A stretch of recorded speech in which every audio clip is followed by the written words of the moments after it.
Shuttle mission control. In 15 seconds, we'll be coming up on acquisition of signal over the Madrid tracking station. Mission elapsed time is 1 day, 22 hours, 20 minutes.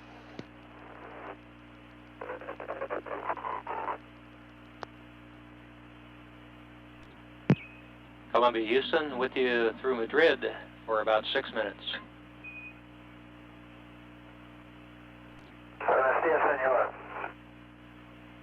¿Cómo está usted?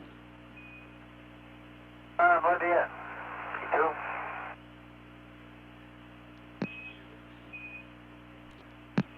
Columbia Houston, about 5 minutes to go. We've got some information here for you if you're ready to settle in and listen.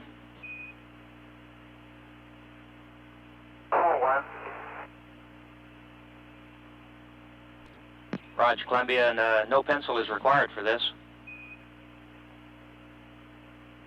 Okay, Jack, finish it saving, but let me get him to stick his earphone in, and then you can...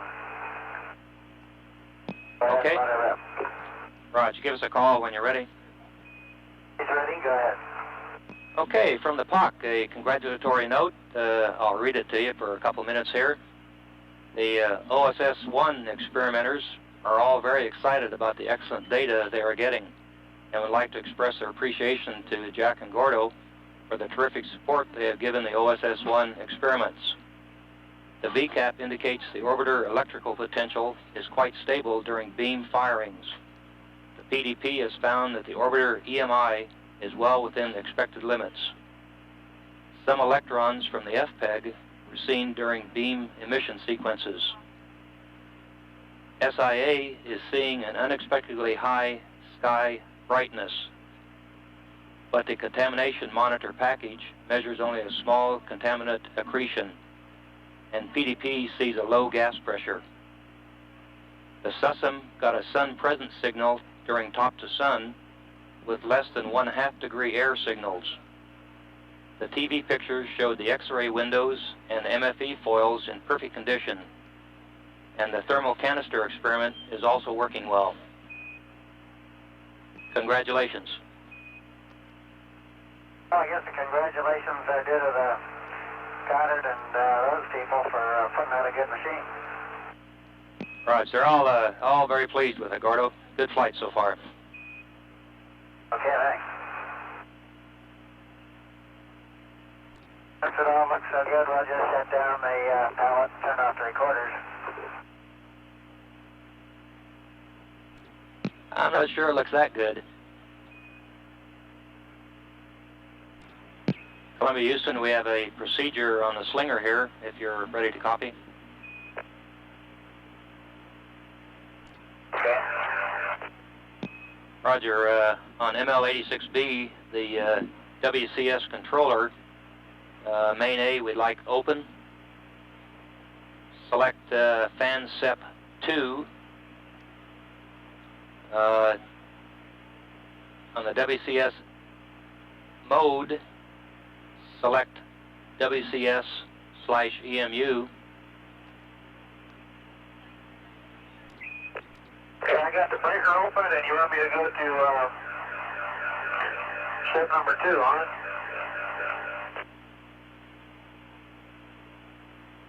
Roger, fan SEP 2, and we want to confirm that that circuit breaker is the WCS controller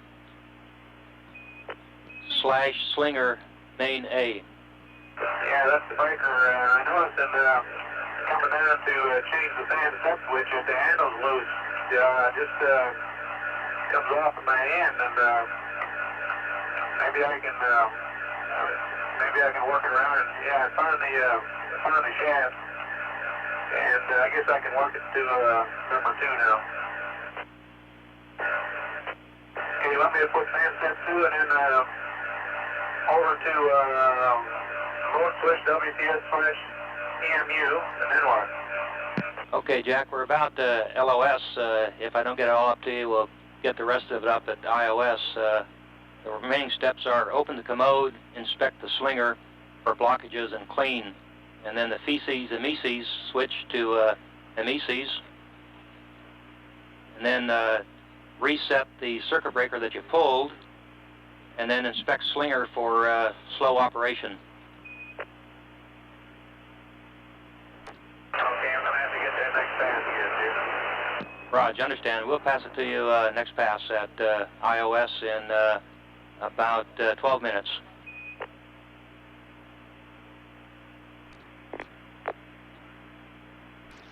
Shuttle mission control at mission elapsed time, 1 day, 22 hours, 38 minutes, coming up on acquisition of signal over the Indian Ocean Station. Voice contact momentarily. Columbia Houston with you to Indy for about 6 minutes.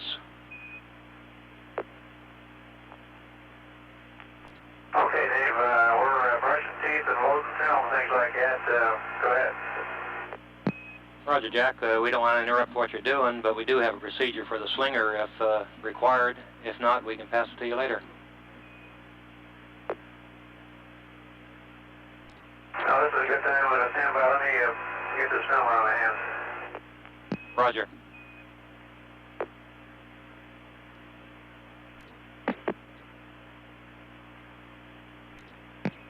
Columbia Houston, is Gordo on the flight deck?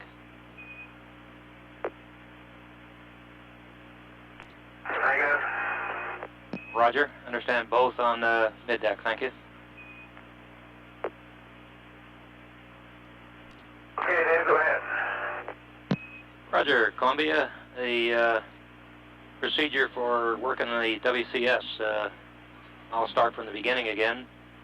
On ML86B, the subject circuit breaker, open it.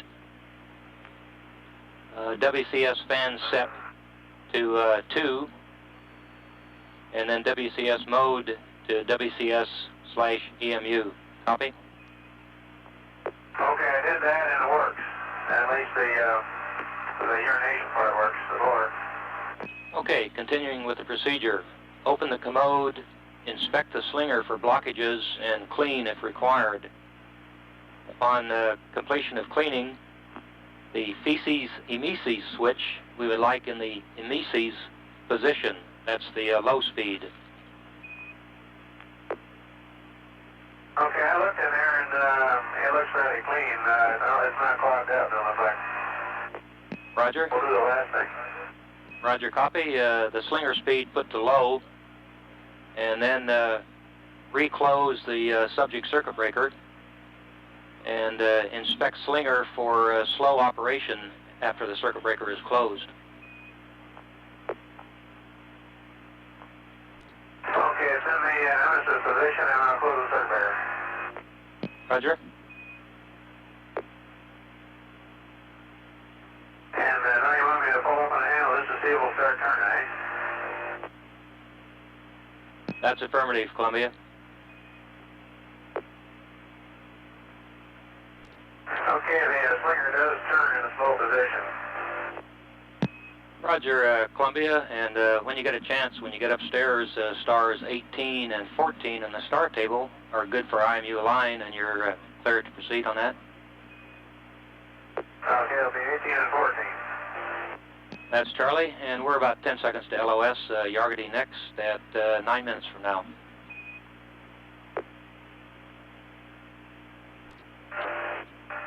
And when we use the commode, do we need to leave it in nemesis? We got to put it in back in feces, right?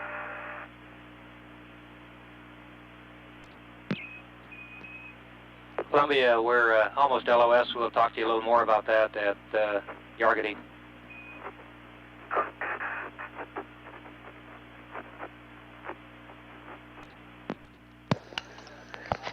Shuttle mission control coming up on acquisition of signal over Yargity. We'll have voice contact momentarily. Mission elapsed time is 1 day, 22 hours, 54 minutes. Columbia Houston with you to Yargity for about 7.5 minutes. Okay, we got you, Yargity.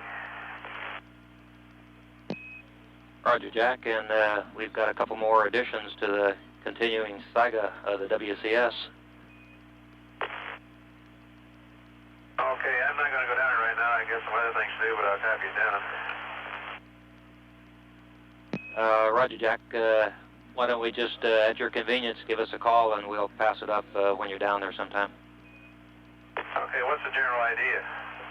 Well, we want to check the low-speed operation for a little bit, and then eventually go to high speed and check it for a little bit.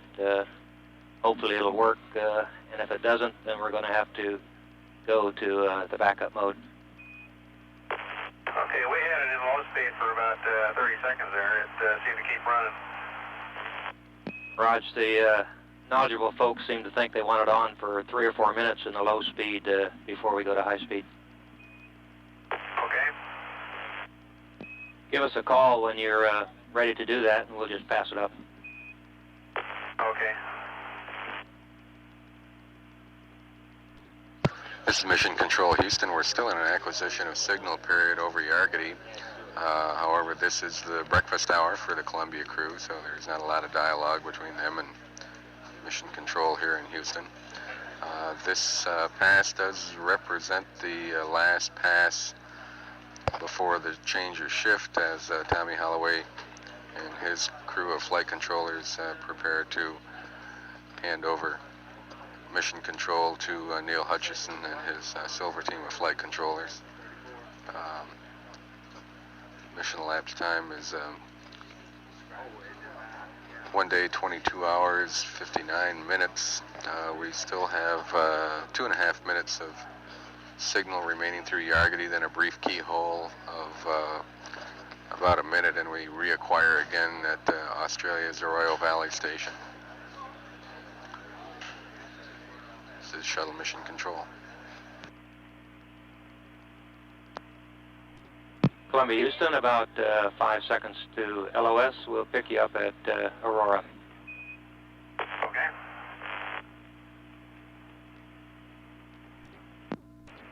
Shuttle Mission Control, we're in that keyhole right now between Yargity and Arroyo, where we'll have lost the signal for about a minute and then pick up again at Arroyo for voice contact for about 4 minutes duration.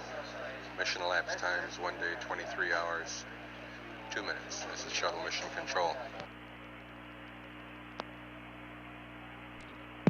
Columbia Houston with you through Aurora for 4 minutes.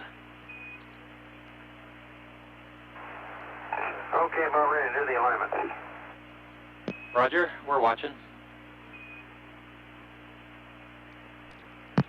Columbia Houston, we're about 30 seconds to LOS. We see the IMU alignment in progress, and it's looking good. That'll save us some time later on this morning.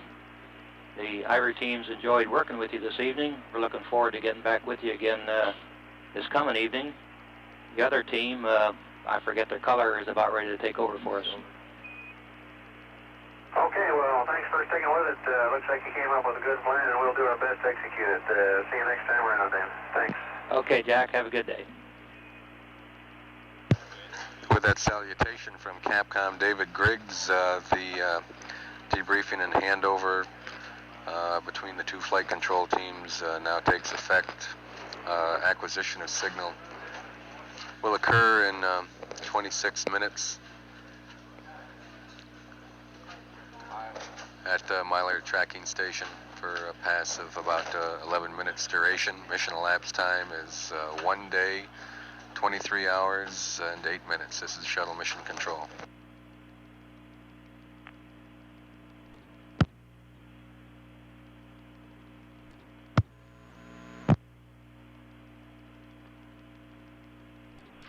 This is Shuttle Control.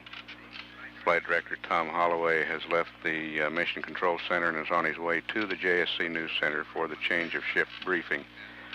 That briefing scheduled for 9:30 a.m. Central Standard Time in room 135, Building 2. Change of shift, flight control briefing, 9:30 a.m. Central, room 135, JSC News Center.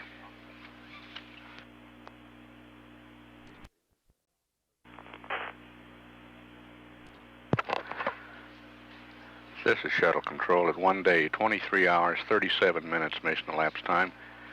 Columbia approaching acquisition through the Merritt Island Tracking Station. about 10 seconds away.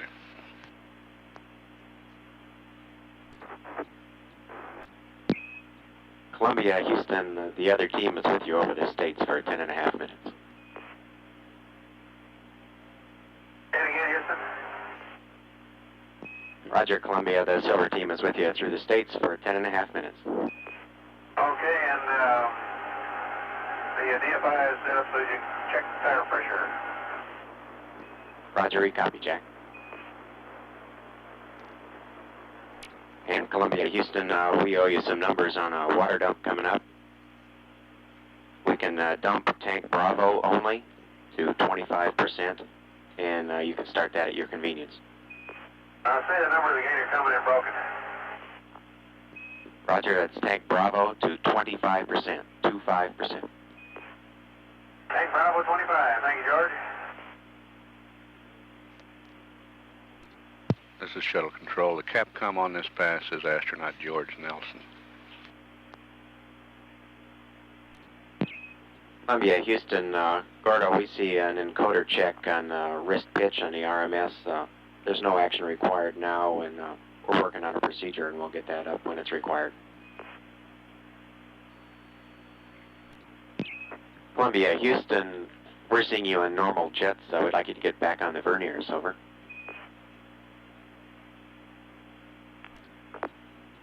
Okay, George, here's the active progress. Roger, Jack, we copy, and for our information, have you changed out the batteries on the wireless comm recently? Yeah, I really need to do it, and I put one in last night. It should be all right, but maybe it's not. Okay, you're coming in loud and clear. Okay. Columbia, Houston, one note, we'll need to get the MLR deactivated sometime right after this pass. We suggest around 2350. The procedure for that is on 4-37 in the cap, or we can read it up if you want. Okay, take your time, please. Roger, Jack, any time in the next 15 minutes. Okay. Columbia, Houston, I'll have a small change to page 1-20 of the payload ops checklist. That's a PDP activation, and I'll get that up when you have a book out. Okay, you want to send us the changes now? Roger, Jack, on page 1-20, step 7, second line. The tape didn't switch to the second track last night because we didn't get to the end. So we'd like you to take TR2 track select to 21, the same as for the first act. Over. George, I'm not getting any of your transmission. Try again, would you please? Roger, Jack, how do you read? I'm hearing you loud, but you're kind of garbled. Okay, Jack, how's this? Okay, that's slightly better. Now go ahead, George. Okay, on step 7 on page 1-20, we didn't get to the end of the tape, so we're still on the first track on tape recorder 2, track select. I'd like you to go to stay on 21. Over. Okay, under track, tape recorder 2, track select 21, first activation, just leave it where it is. That's permanent. Okay, gotcha, thanks.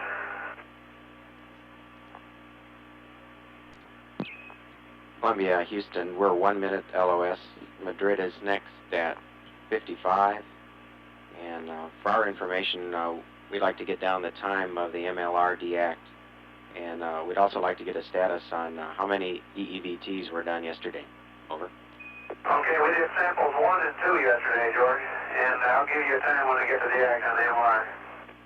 Okay, that's good news. Thanks, Jim. This is Shuttle Control. Bermuda has loss of signal. Next station is Madrid in 5.5 minutes. Columbia is on orbit number 33. The remote arm being powered up during this pass. There's no active work for the remote manipulator system today, but it will be placed in various positions so that thermal data may be gathered on the arm.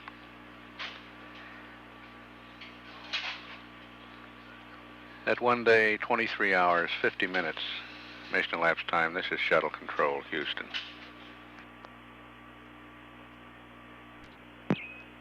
Columbia, Houston through Madrid for 5 minutes. Over. Columbia, how you rate?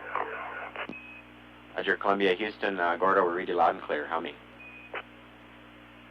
Okay, loud and clear now. Okay, George, just about got PDP powered up. We're going to get the high voltage on now. The pressure is reading 8. Roger, we copy it. Sounds good.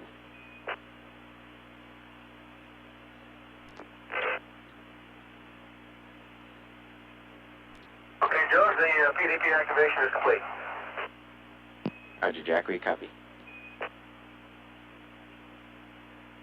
I guess you're doing the tire pressure, all right? That's affirmative.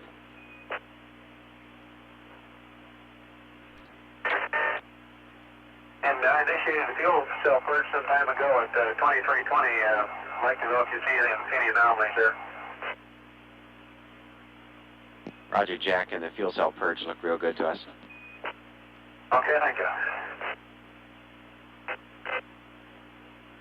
And Jack, 1 minute left this pass. We'd like to get the MET of enable of the OSS-1 tape recorder. That was 1 minute after you said I could do it. 2351, will you?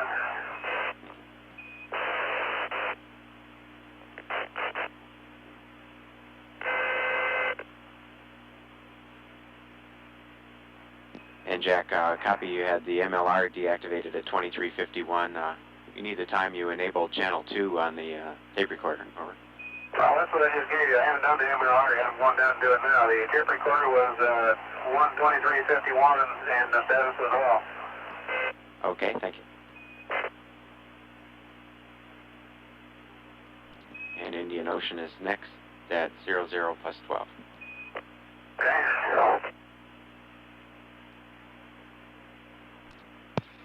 This is Shuttle Control.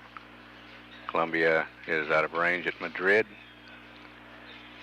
Next station is Indian Ocean in about 12 minutes.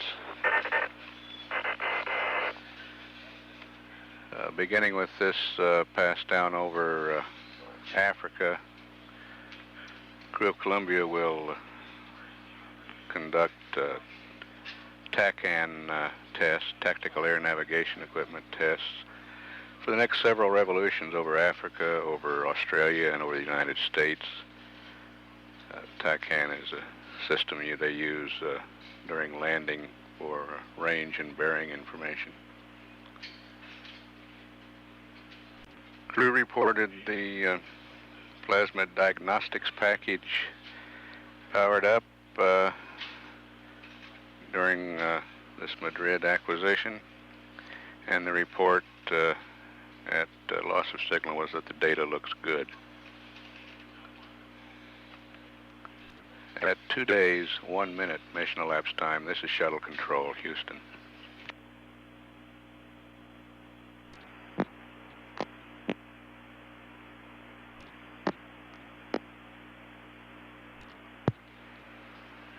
This is Shuttle Control at 2 days, 12 hours mission elapsed time. Columbia is coming within range of the Indian Ocean station now.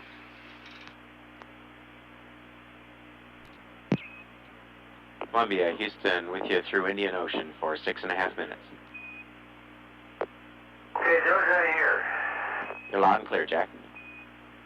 Okay, I deactivated the MLR.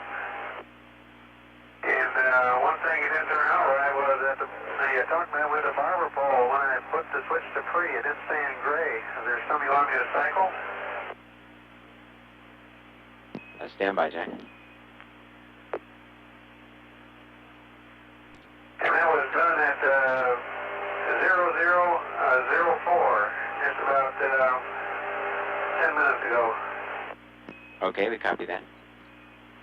And Columbia, Jack, for information, the IMU alignment was good. There's no need for the IMU alignment called out in the cab coming up. Okay. Columbia, Houston, we see the nozzle heaters heating up for the water dump. We'll be getting an alarm soon if we don't get the dump started. Over. Yeah, dump's going to start. We already got our alarm. Okay, we copy.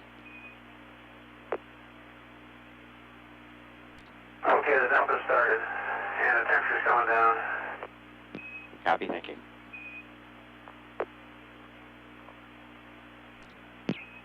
Columbia, Houston, Jack, on the MLR, we'd like you to do a MAL procedure that's in the payload systems data MAL book. That's procedure 3.3 kilo on page 3-20 alpha. Over. Okay, understand that's on page 3-20 alpha, MAL 3.3 kilo for the MLR. That's correct.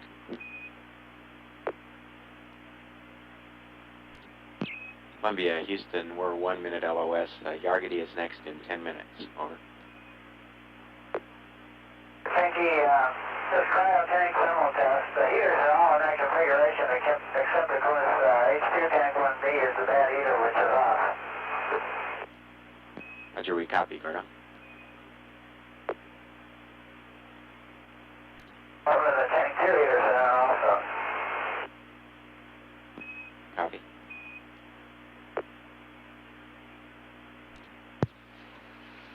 This is Shuttle Control. Columbia is out of range of the Indian Ocean Station.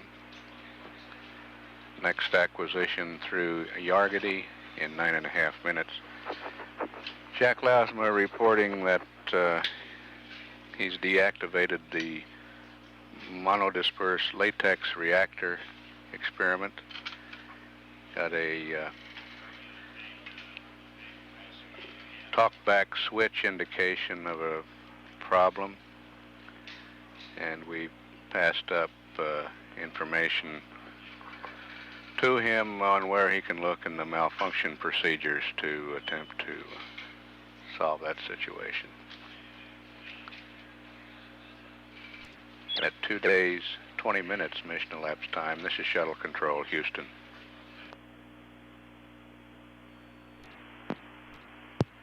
This is Shuttle Control at 2 days, 28 minutes mission elapsed time. Columbia is 15 seconds away from acquisition through Yargity.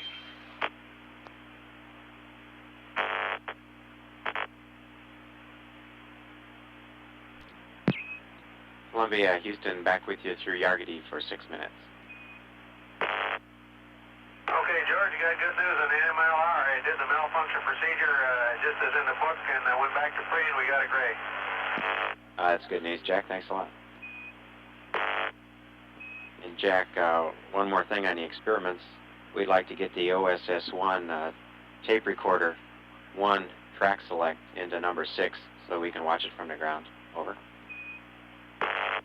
Okay, Grove's getting that one. Track 6, recorder number 1 reads Delta. Roger, copy Delta. Thanks, Gordo. And Gordo, one thing on the RMS. We noticed that we got an encoder check on the wrist pitch. There's no action required right now. However, before clearing that fault, we'd like to do a memory read, and there's no time constraint on that. We'll be doing it next couple of hours. Over. Okay, yes, I had noticed that the dead off light. Roger, Gordo, and we think it's a transient and no problem.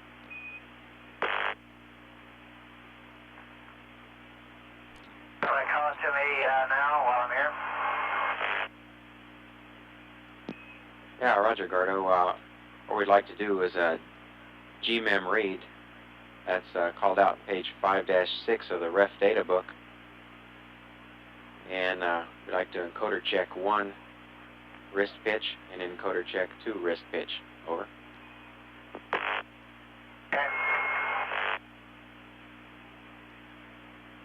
And Gordo, we can read you those addresses if you'd like. Yeah, why don't you? Roger. And encoder check 1, wrist pitch. Address is 4527. Over.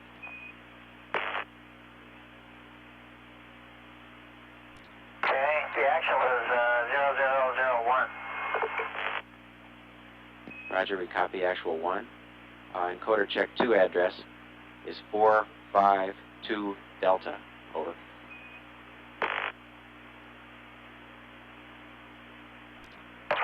Delta reads all balls 0000. Roger, we copy it. Thanks a lot, Gordon.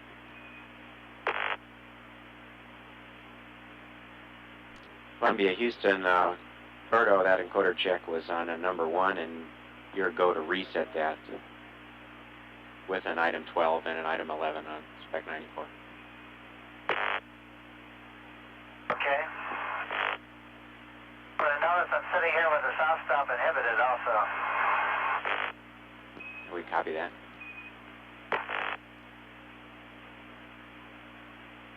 Columbia, Houston, the soft stop is normal and that will clear when you take the brakes off. And the encoder check was just a transient that occurred when you powered up. Over.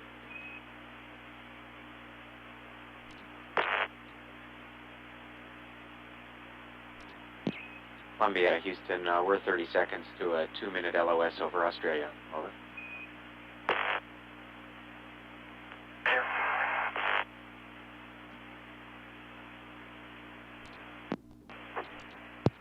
This is shuttle control at 2 days, 36 minutes mission elapsed time. Yargady has loss of signal. Auroral Valley will see Columbia in 1 minute. We'll stand by for acquisition there. Jack Lausma informing us over Yargady that the malfunction procedure that he worked on the monodispersed latex reactor was successful. That experiment is now working.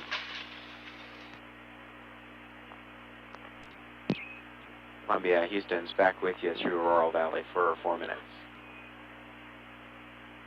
Thank you. And Columbia, we'd like to change some variable parameters if you could get us a GNC Spec 1. Over. Yeah. Columbia, Houston, the CRT is yours. Thank you. Thank you. Columbia, Houston, we're 40 seconds to LOS. The States is next at 1+05. And over the States, we'll be planning on asking you to run the WCS in the slow speed so we can watch it for a while. And we think we have an explanation of the particles you've been seeing, and we'll try and get that up over the States also. Okay, see you there. This is shuttle control. Columbia has passed out of range of the Auroral Valley station. Next station is Buckhorn in 23 minutes. During that pass over the continental United States, we will check out the waste collection system again. At 2 days, 42 minutes, mission elapsed time. This is shuttle control, Houston.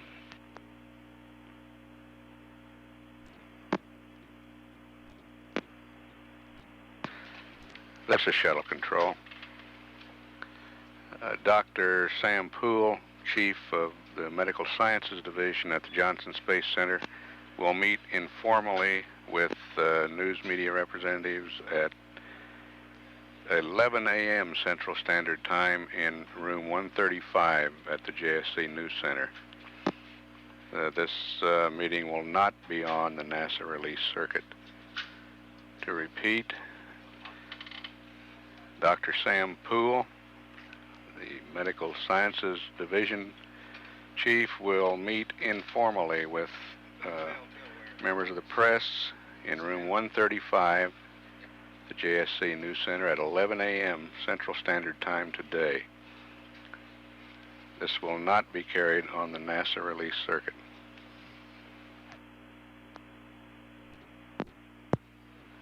This is Shuttle Control at 2 days, 1 hour, 4 minutes mission elapsed time. Shuttle moving within range of the Buckhorn, California station on orbit number 34. We expect television from the elbow camera of the remote arm during the Goldstone Pass.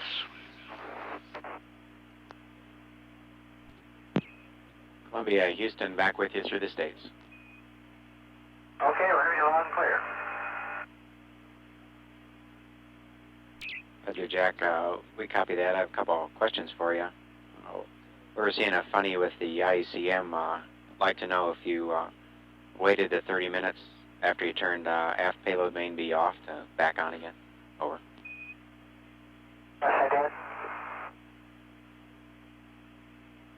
Roger, we copy. And can you verify the aft payload main B is on now? Verified. Okay, thanks a lot. Is Jack down to middeck? Yeah, that's firm. What can I do for you? Okay, Jack, we'd like to get the WCS in the low speed mode. That's in emesis. And I'll let it run for a while. We'll take a look at it. Okay, you want emesis and mode switch to WCS EMU. That's affirmative. Okay, it's cranking up. Okay, thanks, Jack. And for information, we're getting some nice TV done. Good.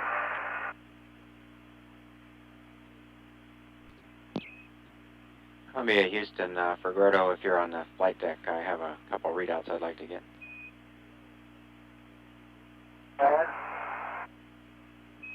Roger, we're trying to evaluate a transducer failure. I'd like you to get us the H2 tank 2 quantity from both the CRT on spec 68 and the meter on O2. Over. All right.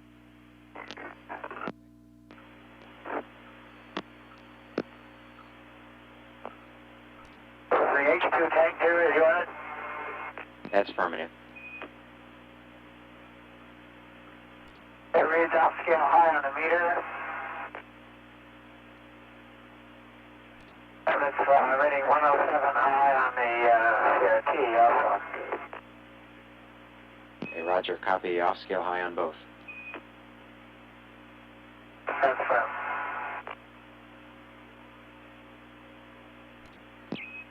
Columbia, Houston. It looks like the IECM didn't come back on orbiter power, so in order to do that, we'd like to get payload aft main B off, and it's going to take about an hour and a half, so we'll call you again when we want to get it back on. Over. Okay, payload aft main B going off. Roger. Columbia, one other note of information we'd like to get from you guys. We're wondering if PTC last night helped the bulkhead warm up and whether you had water condensing on back windows or not. Over. When I took the covers off this morning, we put all the shades up, George. When I took off the shades on the aft windows, there wasn't any condensation, and I noticed yesterday when we got out of the tail sun, the condensation tended to go away. Okay, Jack. Good report. Thank you. There's condensation back with us now.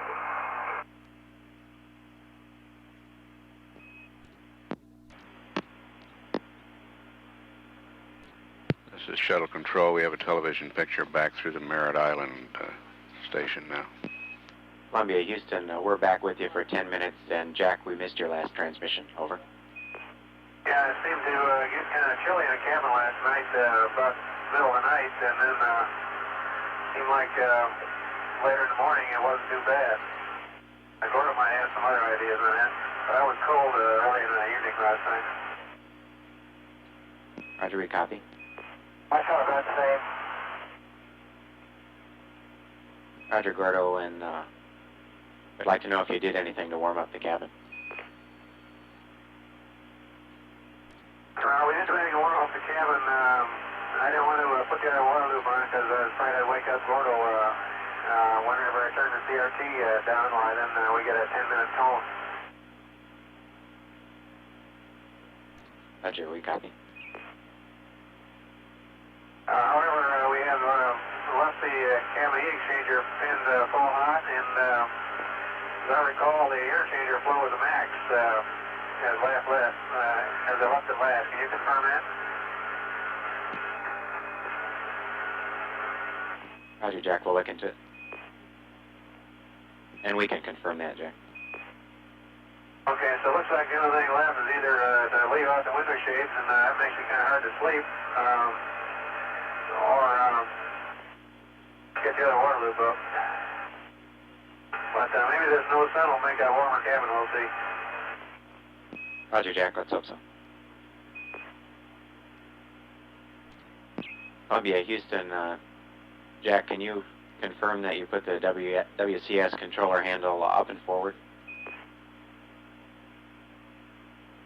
I can't confirm that. That is so, George. I thought you just wanted the mode switch. Jack, we'd like you to take it up and forward, and we've still got plenty of time to look at the data. Okay, we'll go up and forward. Okay, the handle is up and forward, and the slinger is rotating and trying to stop, and it's running at irregular speed, looks like. Roger, Jack, we copy. And I see a fair amount of paper whirling around in there. It might be that it doesn't like that paper. Okay, Jack, we copy that. I see that you're giving us a once-over with the elbow camera there. Roger, Gordo, we're getting some beautiful shots here.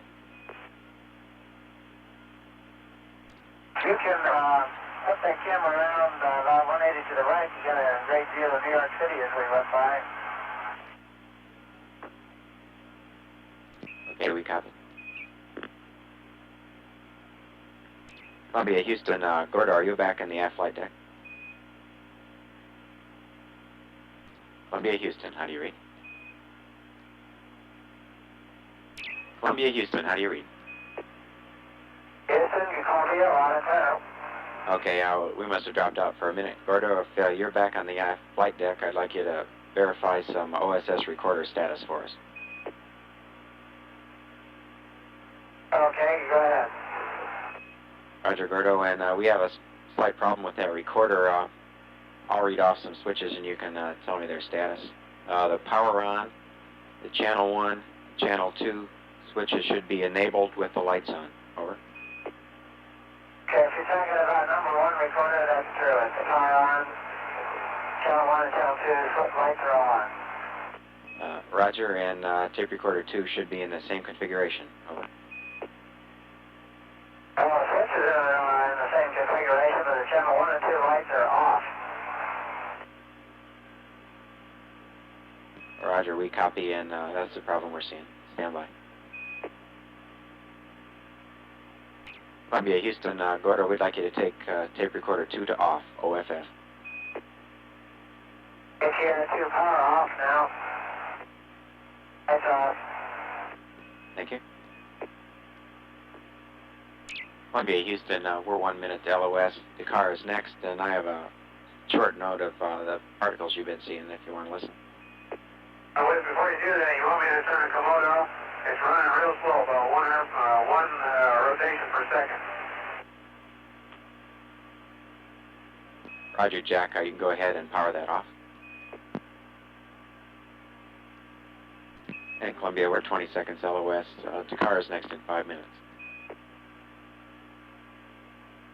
Yeah.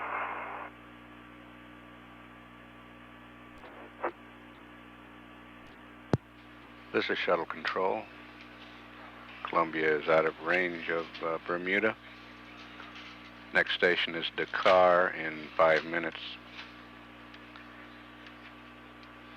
During this pass, we did some checks on the waste collection system, which has some problems. We also got some rather spectacular television from the elbow camera on the remote arm with Jay Connor, the INCO, on this silver team of flight controllers controlling the camera from the ground. The had an indication that the IECM is not on orbiter power. That experiment operates on batteries when not on the orbiter power. We'd like to get it back on orbiter power, and we will work on that problem in an hour or so. Crew reported that there was still condensation on the aft windows, and in one of the television shots we could see condensation on the right aft window. Crew also reported that the cabin was chilly for a time last night, but that it warmed up with no action on their part. And appears also that the OSS recorder has a malfunction that's being studied. At 2 days, 1 hour, 25 minutes, mission elapsed time. This is Shuttle Control, Houston.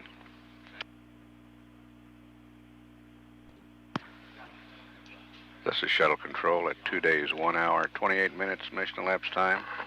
Columbia is approaching acquisition through Dakar.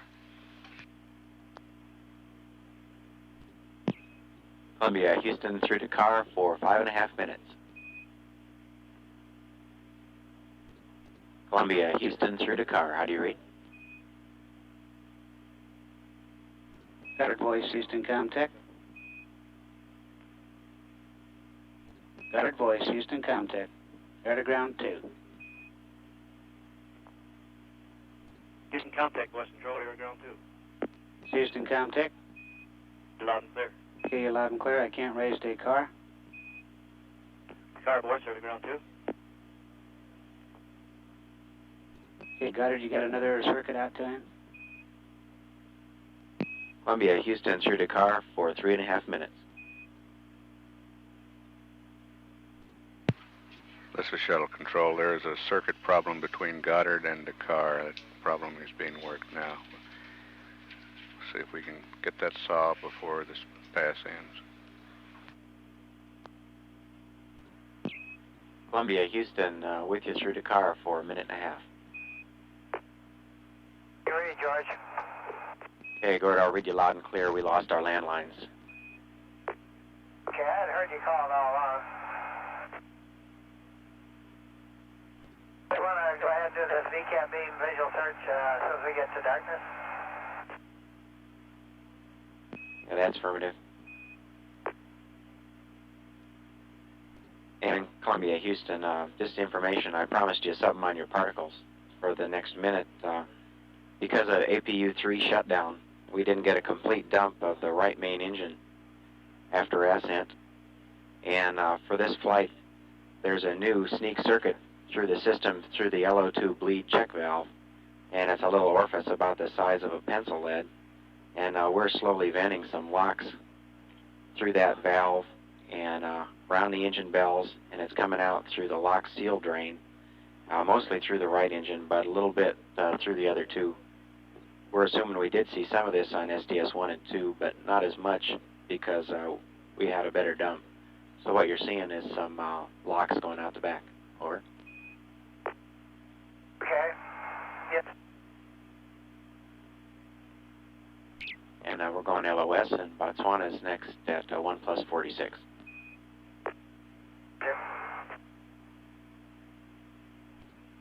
This is Shuttle Control. Columbia is moved out of range of Dakar. Next acquisition at Botswana in 10.5 minutes. For a good deal of this pass, circuit problems between the Goddard Space Flight Center and the tracking station at Dakar, which prevented spacecraft downlink from reaching the control center.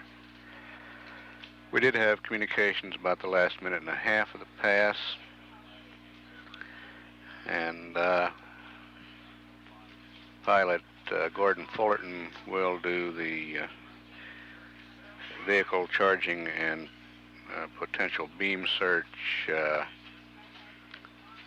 when Columbia reaches the night side of this orbit in about 6 minutes 45 seconds.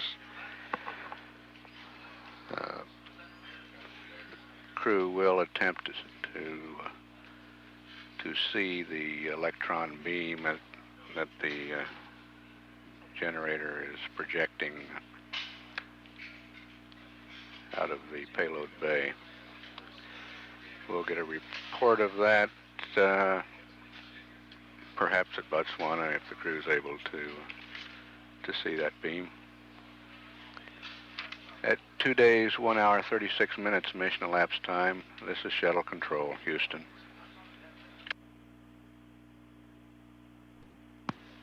This is Shuttle Control. There will be an informal science briefing at noon Central Standard Time in room 135 at the JSC News Center. Briefers will be Stan Ohlendorf of the Goddard Space Flight Center, who will discuss the thermal canister experiment, and Stan Shawhan of the University of Iowa, who will discuss the plasma diagnostics package. That's an informal briefing on the thermal canister experiment and the plasma diagnostics package. At noon Central Standard Time today in room 135, the JSC News Center. This briefing will not be carried either audio or video on NASA release circuits. It will not be carried on the release circuit. This is Shuttle Control at 2 days, 1 hour, 45 minutes mission elapsed time. Botswana will acquire Columbia in about 30 seconds for a very short low elevation pass. Columbia, Houston, short pass through Botswana, and Yargady's next at 2+03.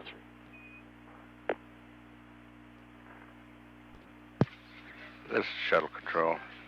We've had loss of signal at Botswana with no conversation, extremely short pass, less than a minute.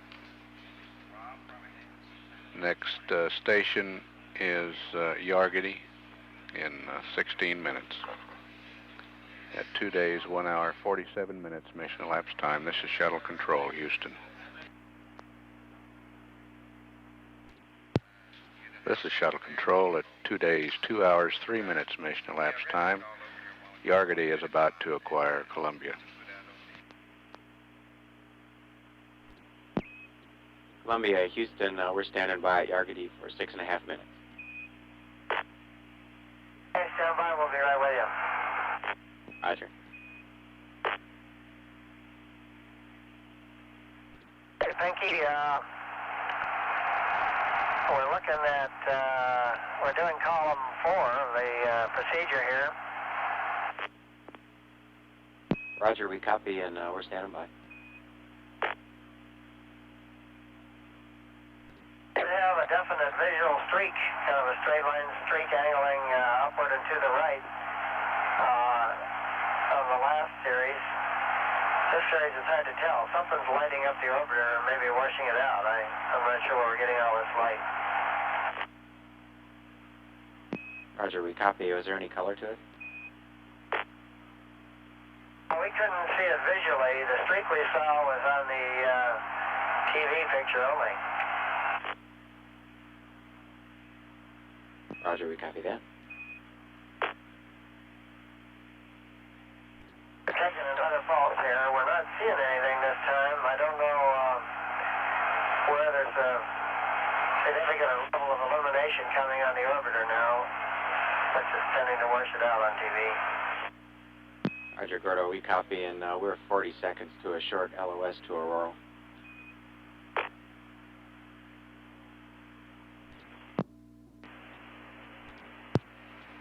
This is Shuttle Control. Yargety has loss of signal. Auroral Valley will pick up Columbia in 30 seconds. The crew conducting the VCAP beam visual search during this night side of orbit number 34. 7 minutes left in darkness here. Gordon Fullerton reporting that he could not see the beam visually, but that he did see streak on the TV monitor during one of the generations of the beam. Columbia, Houston, back to Auroral for 2.5 minutes. Okay, George, we got pulse number 6 and 7 to go on this beam search. I noticed when Gordo puts a command in from over on his panel that it doesn't change the command counter on the CRT display like it says on the checklist. Maybe it's not supposed to. Roger, we copy, Jack. Hey, Columbia, Houston, Jack, the POC is telling us that that's a correct indication. It should not increase. Okay, thank you. And how many minutes until daylight? Roger, you're 5.5 minutes to daylight, Jack, and 1.5 minutes to LOS here. One thing, we'd like to get the ICM fired up over Hawaii coming up. That'll be at 2 hours and 30 minutes. We'd like to get aft payload main B back on. We'll try to remind you again over Hawaii. Over. All right. And Columbia, Houston, reminder, we'd like you to wait for our call before turning the RMS heaters off. Okay, well, we got... Columbia, we're 30 seconds to LOS. Hawaii's next at 2+29, and teleprinter message just coming up was entry weather. Over. Okay.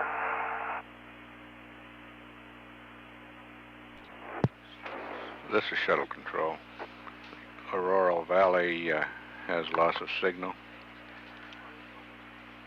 Next tracking station to see Columbia will be Hawaii in 14.5 minutes. At 2 days, 2 hours, 14 minutes mission elapsed time. This is Shuttle Control, Houston.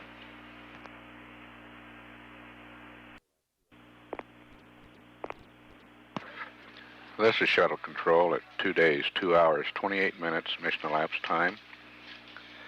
Columbia nearing acquisition through Hawaii. Columbia, Houston through Hawaii for 6 minutes. Okay, we're hearing you at Hawaii, and you wanted to do something with the IACM, as I recall, George. Roger, we'd like you to get payload aft main B on again now. Okay, there you go. Payload aft main B is on. Okay, thank you. It looks like the ICM has drawn some current now and is up and running again. Comments on the VCAP operation. We could see the filament clearly when it was turned on. We ran through the entire sequence as advertised there of exposures, except where we had Chairman Charlie called out, we substituted something Bravo, I guess. No, it must have been Delta. I wrote it down here just a minute. The other bummer on that one, George, is the windows fogged up in the back and the camera was aiming through a fogged up window. Yeah, I copy that, Jack, and we think we have a IFM type procedure that can handle that. If you're ready for a short explanation. Well, we're a little busy right now, just a minute. Say again, please. Hold on a minute. I changed his camera alpha instead of Charlie for runs 4 and 5. On the TV, we couldn't see anything visually, although we didn't take a whole lot of time to get very dark depth. But there was a straight streak upward at an angle of about 45 degrees or so that was visible and went out when we turned the gun off. So I'm sure that was it. That was visible only on the TV monitor, and we have VTR of that. It looks like it might have been headed right up toward the RMS arm, which is up in that direction, Miller.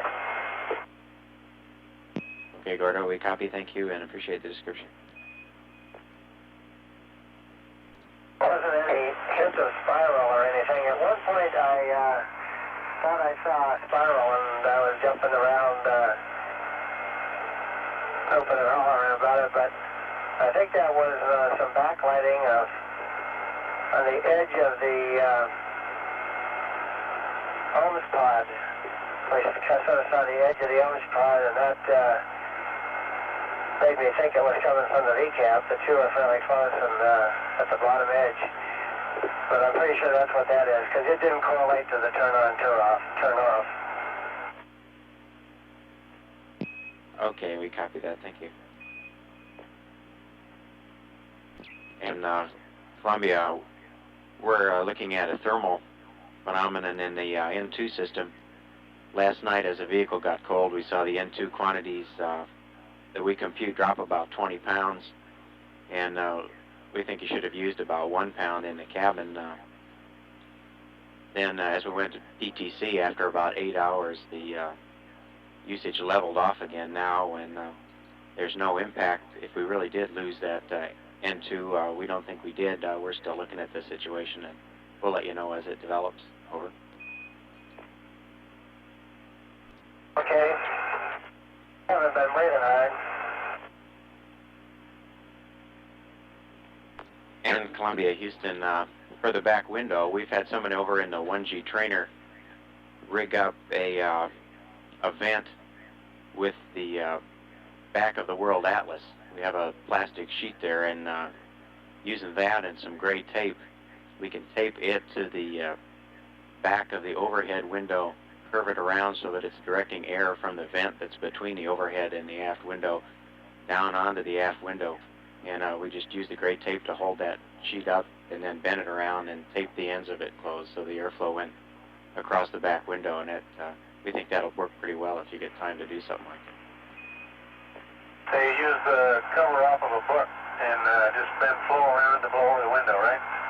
Yeah, that's affirmative, and we found the back of the World Atlas is a big plastic sheet, and that would work the best. Okay, we'll see if we can rig up some. Roger. Makes it hard to put that window shade around there when you got that like that, though. Yeah, we copy, and we'll be thinking about that. We're 30 seconds to LOS. The States are next at 2+38. Okay.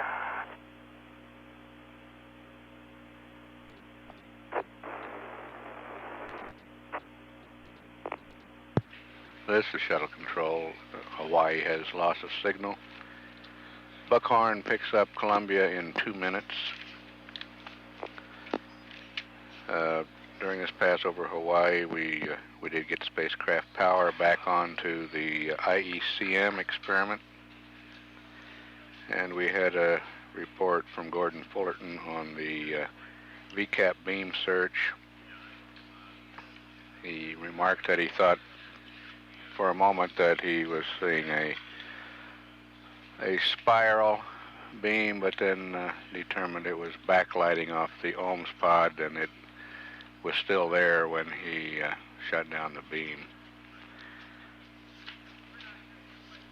In an attempt to get the condensation off the aft windows, Capcom George Nelson told Jack Lausma that he might be able to rig up a chute to direct air from a vent to the window and remove that condensation. That was tried in the simulator and appeared to work all right using the plastic back of the World Atlas that's aboard Columbia. We're about 30 seconds away from acquisition at Buckhorn. We'll stand by for a conversation over the United States on this orbit.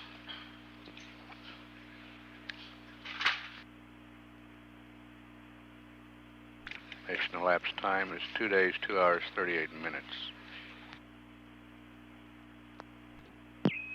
Columbia, Houston, back with you over the States.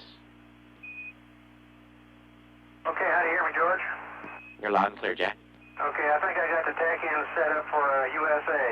111, 116, 100, lower, upper, lower. Is that the one you want right now? Roger, Jack. That looks good to us. And still sending them up 15 minutes late. Is that the way you want to keep working? That's affirmative. And how's your attitude hanging in there? Is it doing okay for you guys? Stand by a sec, Jack. We'll get that. Roger, Jack. Your attitude looks good to us. Okay, George, one thing we're not getting done very well is the 16 millimeter stuff and any TV of in-cabin operation. We haven't felt like moseying around quite that much yet, but maybe you could stack them up the last 3 days.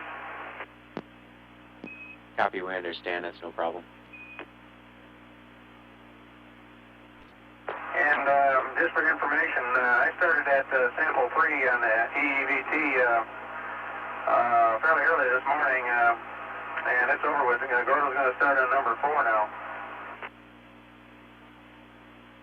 Roger, that's good. And the electrophoresis seems to be working very well. The temperatures and all the readings are right where they ought to be and as expected in the book. Okay, Jack, we copy that. And for your information on the payload status that Dave read up this morning, we left the PGU off of there, and the PGU and Carol Peterson wanted you to know that they really appreciate the TLC you've been giving their plants, and they wanted you to make sure to keep the fruit fly away from the mung beans. Yeah, I haven't seen him. I think he finally found the place because he was getting pretty good at flying around here. That's probably where he is. So far, those plants are growing, haven't pushed the lockers up or anything like that. They're still well controlled, I think. Roger that. And another just note of information, we did lose the H2 Tank 2 quantity transducer. We're using Tank 1 for the data, and it's no impact to you. Okay.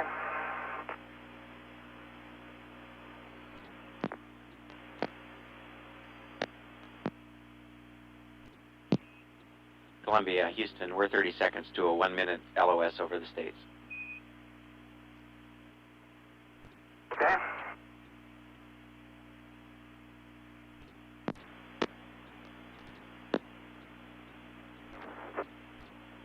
Columbia, Houston, back with you through Mila for 10 minutes. Okay. Well, the folks who decided to put this Velcro on the spacecraft really did space program of service. I mean, the additional Velcro for this flight, it's really handy. Roger, we copy that, and Ellison will be glad to hear it.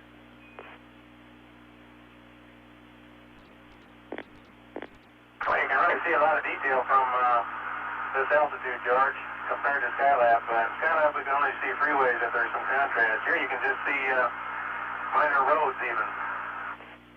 And you can see small settlements, and when you get up with a building big enough, well, you can see an individual building with a naked eye. Okay, Jack, good comment, thanks. It's a lot harder to tell where you're at, though, because you're so much closer. Okay, should be passing the East Coast right now. Yeah, we just passed the coast. Which is totally cloudy. Roger. It looks like, George, like the shadow on the aft bulkhead that we're just a little bit off of nose to sun. It looks like we got a yaw right at a degree or two, or maybe more. Roger, Jack. It looks good to us right now. Ops 8, we just soon have you. Stay where you are, and there's no problem. Okay, on the left, just in front of the left dome spot, 3 of the 4 bulkhead latches are in the sunlight, and so is the BTV camera. Okay, we copy that, and we show you in attitude within 1 degree.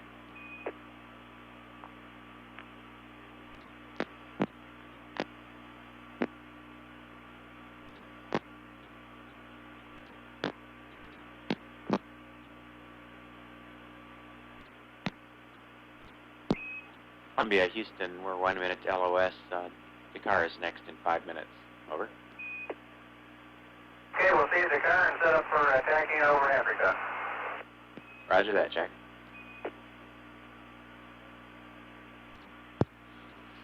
This is Shuttle Control. Bermuda has loss of signal. Columbia's next station is Dakar in about 4 minutes. During this pass over the United States, the TACAN testing continued. Jack Lausma reported that he had completed sample 3 of the electrophoresis test earlier, and that Gordon Fullerton was starting work on sample number 4. Reported that experiment working well. He also reported that they haven't seen the hitchhiking fruit fly for some time. They don't know where it's gone. Perhaps among the mung beans, which is another experiment. He again reported that he could see a lot of detail on the ground from Columbia's altitude of about 130 nautical miles. Said he could see minor roads and buildings, but he thought it was harder to tell where Columbia was, over what position Columbia was, than it was in Skylab, because the altitude, he's much closer to the Earth than he was in Skylab, which was at an altitude of about 250 nautical miles. The ECOM Charles Dumas has reported to Flight Director Neil Hutchinson that the aft part of Columbia temperatures are down about 10 degrees in the 5 hours that the spacecraft has been nose to sun. This is a slower thermal response than had been expected. The mission elapsed time is 2 days, 3 hours, and we're 1.5 minutes away from acquisition through Dakar. We'll stand by.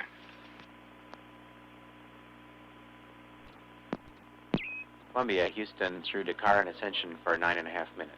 Over. Okie doke. Just started cooking on sample 4 here. Roger, sample 4. I was taking this picture working. I better get my TACAN set up. Roger. Okay, in the TACAN world, I got 108X, 92X, and 78X lower, upper, lower set in. Roger, Jack, we copy that, and we're looking at it. Columbia, Houston, Jack, those TACANs look good to us. Good. And I see you got some live TV coming up over Goldstone using the elbow camera off the arm, I guess. You gonna be ready? That's affirmative, Jack. We'd like to press ahead with that. Good. Columbia, Houston, for Gordo, we'd like to get the RMS heaters off now. Say again? We'd like to get the RMS heaters to off. No? That's affirmative.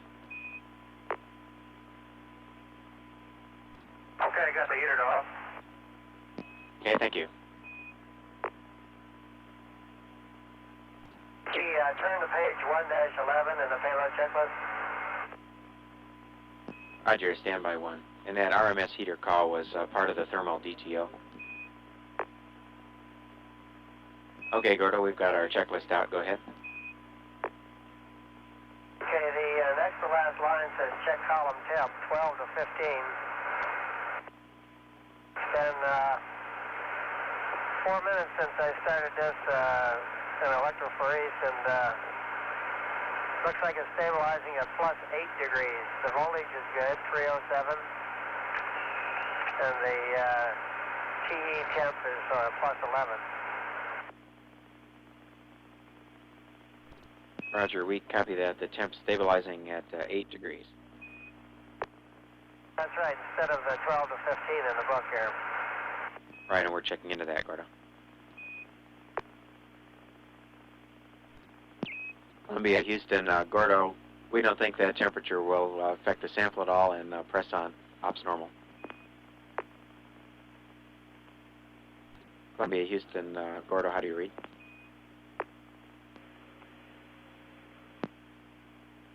I got the IL established with 2 item 5s, but I don't know what the GPC data light is for. Columbia, Houston, how do you read?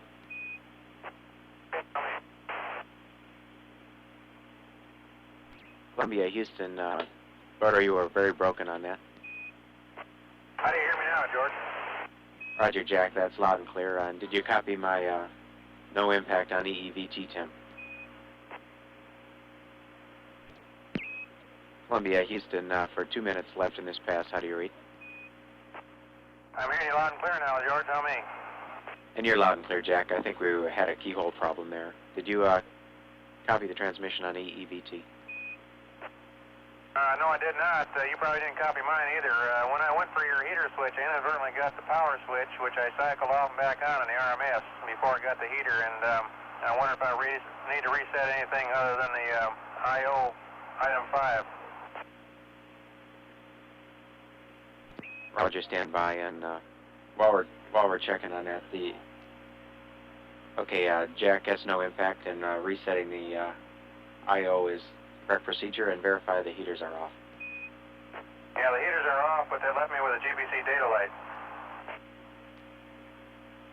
Okay, Jack, and to get rid of that, you just need to cancel safing. Okay, I did that. Took the data light away, and I got a gray for safing. Roger. That should put you in good shape. And as far as the EVT is concerned, the 8 degrees is no problem to us, and we're go for ops normal. Roger. And Columbia, we're 30 seconds LOS. Botswana is next at 317. Over. See at 317, and it's just getting dark up here. Roger that, Jack.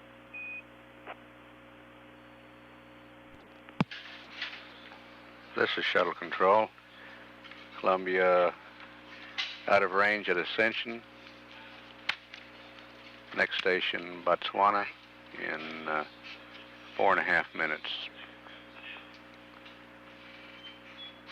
During this pass, Gordon Fullerton still working on sample number 4 of the electrophoresis test. And Jack Lausma continuing to conduct the TACAN test that started a couple of orbits ago. At 2 days, 3 hours, 13 minutes mission elapsed time. This is Shuttle Control, Houston.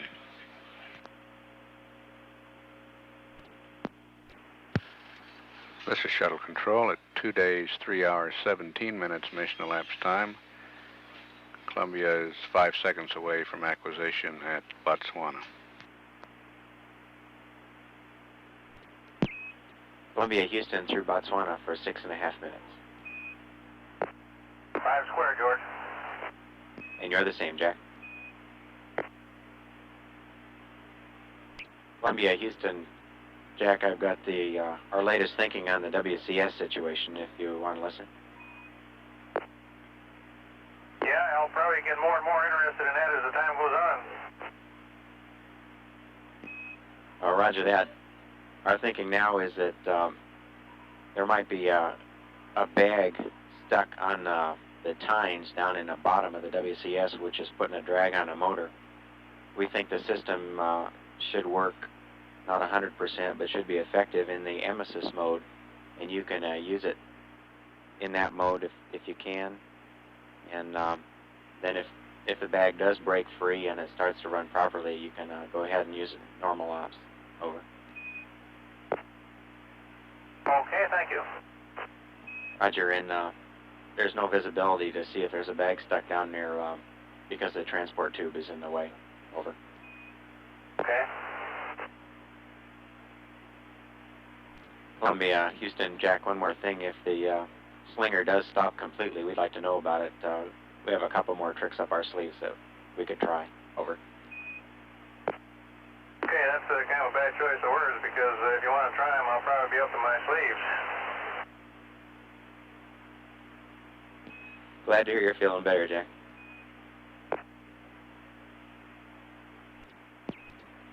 This is Shuttle Control. Columbia is out of range at Botswana now. Next station at Yargady, 12.5 minutes. Capcom George Nelson told Jack Lausma during this pass that the waste collection system should work in the emesis mode. That's the slow speed mode. And that eventually, if it will work in that mode, it eventually may free up and work properly. At 2 days, 3 hours, 25 minutes. This is Shuttle Control, Houston.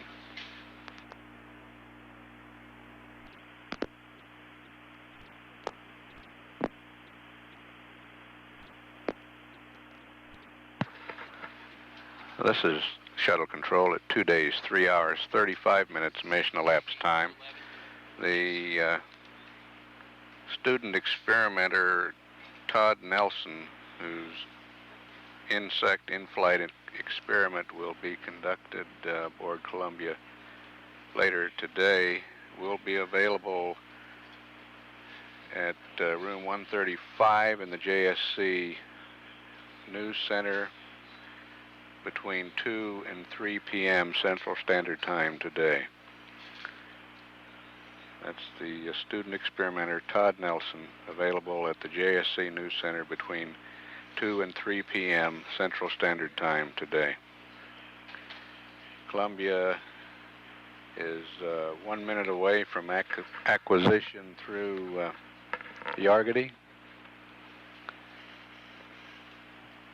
nearing the end of its 35th orbit. We'll stand by for a conversation at Yargady.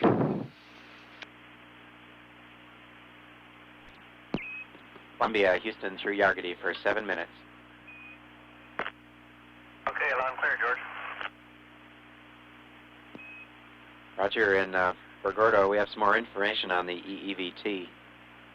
Evidently, the transducers on the remaining samples, including number 4 that's in there, are different than the first 3, and we expect all the temps to read low, and you can disregard the limits on that check in the checklist. Over. Okay, I'll make a note. Columbia, Houston, we're 1 minute LOS. Hawaii is next at 4+02, and for information, during the next States Pass, we're planning a med conference over the Bermuda Pass, and that'll be at 4+23. And also, we've got Hank Hartsfield standing by to talk to you about his experiences over in EMDF if you'd like to talk to him over the States. Over. Okay, that sounds like a good idea. Okay, we'll see Hawaii. And the PAO pass is going to be right in the middle of that, right? Yeah, that's affirmative, and we'll be running the cameras on that.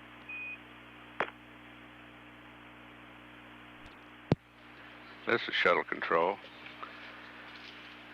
Yargady has loss of signal. Columbia does not come in contact with the Aurora Valley Station on this orbit. Next acquisition through Hawaii in 18 minutes. During the next pass over the United States, astronaut Hank Hartsfield will talk to the crew about the simulations he has conducted working out procedures for grappling the PDP with the remote arm without the use of the wrist camera. At 2 days, 3 hours, 45 minutes. Mission elapsed time. This is Shuttle Control, Houston.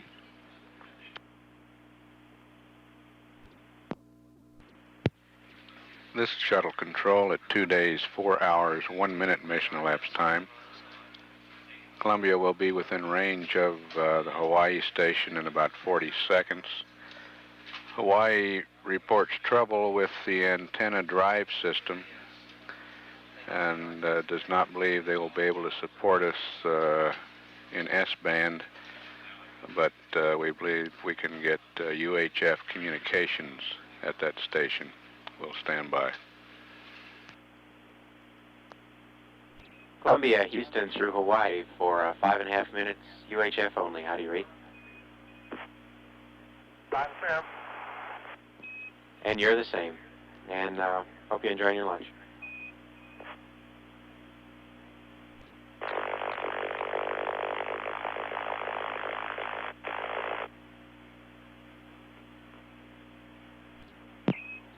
Columbia, Houston, how do you rate?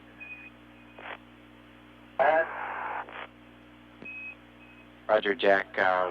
We were wondering here if you had any plans, something you wanted to do during this PAO TV maneuver that's coming up over the States.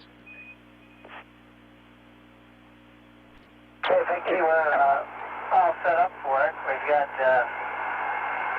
Delta on looking up at the elbow camera, and the elbow camera is on looking at the orbiter. I can start out anywhere you want on that.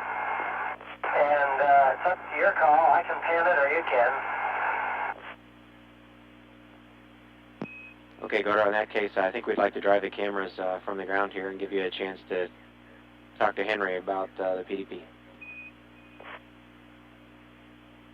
Okay.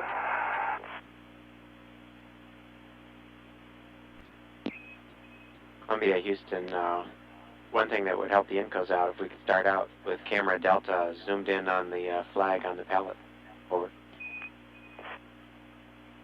Okay, that's right. We wanted to start that way. I'll do that. Okay, thank you. And we're 1 minute to LOS, and the States are next, 12. This is Shuttle Control. Hawaii has loss of signal. Columbia will be at Buckhorn in 3 minutes. At 2 days, 4 hours, 9 minutes. Mission elapsed time. This is Shuttle Control, Houston.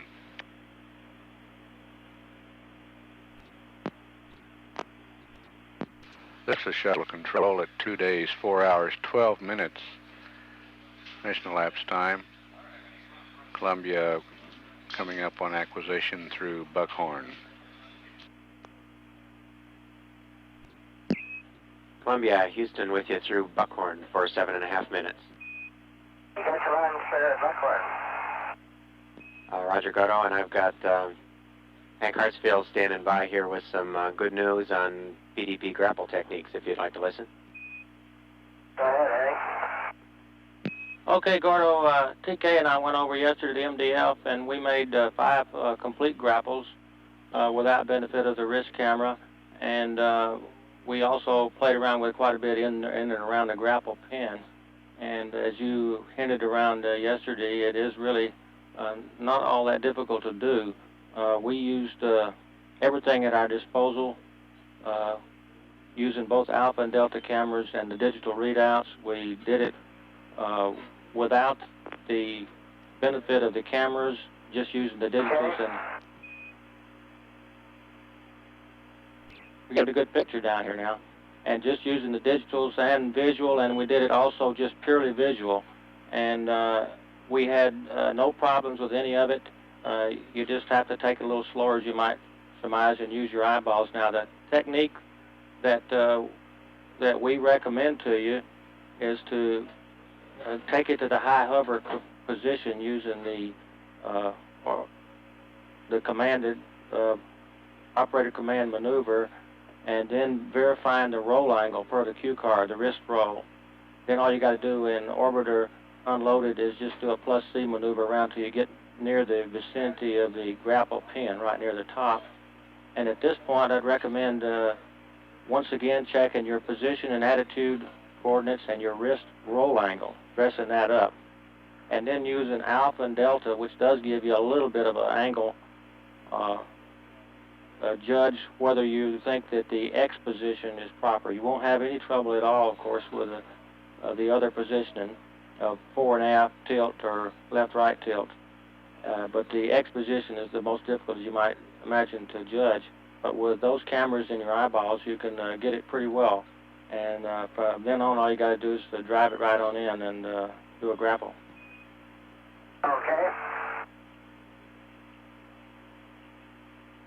And well, we are not going to pursue that any further unless you have some questions or you can think of something else you would like for us to try for you. No, I think that's all the help I need. I appreciate that, though. Listen, can I take the D camera away from you a minute?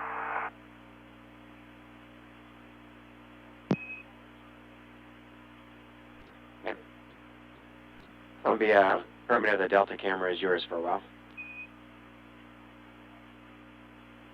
And Columbia, we're looking in the overhead windows at you. Okay. So look at that going by straight back from us was Lake Tahoe. It goes by pretty quick, but now you're seeing the mountains through Nevada here with snow on most of them, but still dry ground in the valleys. I was hoping to catch San Francisco, but I didn't get it away in quick. We went right over the Golden Gate just a couple minutes ago. Roger, we're getting the scene from the Delta camera now. It's a really beautiful sight, Gordo. Okay, here we're coming over some of the beautiful painted desert. The colors are even more descriptive. They're more colorful from up here because you can see all of them together. They're as colorful as the pictures you see. We don't realize it when we're on the ground, but it's very, very beautifully painted desert. Roger, Jack. Looks good to us, and we can also see both wings in the picture. It's a pretty machine you're flying in also. It is that. It really flies smooth. And now we're coming over some snow-covered mountains. And right directly below us we can see the circular-shaped irrigated fields all nested together. All different colors like a checkerboard. Okay, now we're coming over some Midwestern farmland. You can, it looks like a patchwork quilt. Farmers have all their fields in different states of cultivation or growth. And some are dark green, some others are very light brown, and lots of them in between. Roger, Jack. 30 seconds to a short LOS here. Absolutely fantastic television. Makes me wish I'd have stowed aboard. Well, we got room for you, George, but you won't be far away.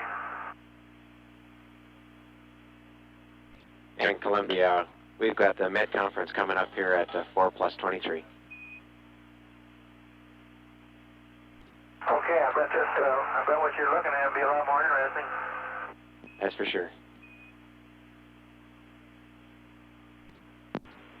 And in Columbia, Houston, we're back with you for 3 minutes. Okay. Just had a TDI temp. Roger, we're ready, Gordo. Columbia, Houston, Gordo, we're looking at the temps now, and no action for the moment. Active of where we are, George, but the landmarks we see on the ground aren't all that distinctive at this point, and then when they do become that way, we seem to be covered with clouds. But this is good old America from sea to shining sea in just 12 minutes. And it really is America the Beautiful. Roger that, Jack.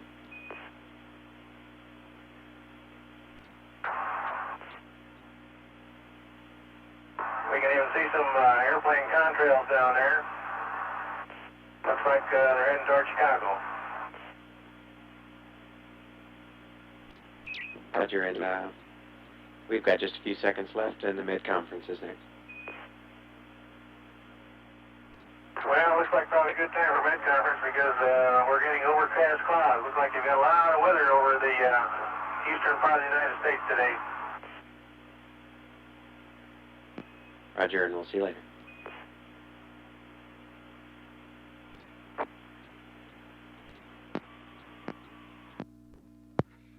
This is Shuttle Control at 2 days, 4 hours, 31 minutes mission elapsed time. Columbia is beyond the range of the Bermuda station now. Heading down over the South Atlantic Ocean. The next station is Ascension Island in 10 minutes. During this pass over the U.S., astronaut Henry Hartsfield told the crew about the grapple test that he ran here on the ground, described the techniques he used to grapple the plasma diagnostics package without the use of the wrist camera. Hank Hartsfield is the pilot for STS-3, the next shuttle mission. We also had good television throughout this pass, a television tour across the country, and the end of the pass was devoted to private medical conference. At 2 days, 4 hours, 32 minutes, mission elapsed time. This is Shuttle Control, Houston.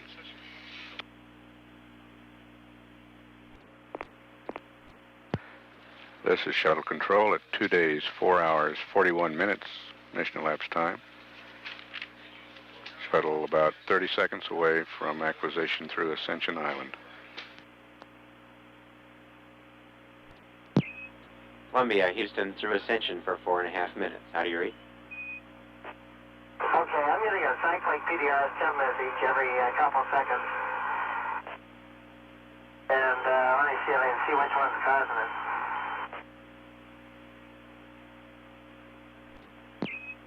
Roger, Gordo, we copy, and we're ready to take the RMS heaters to auto. Over.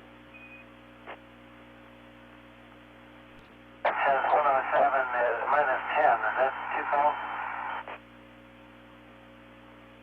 Negative, Gordo, that's not too cold, but go ahead and take the RMS heaters to auto. It is auto. Need to figure out a way to override this because it's clobbering our crash the warning.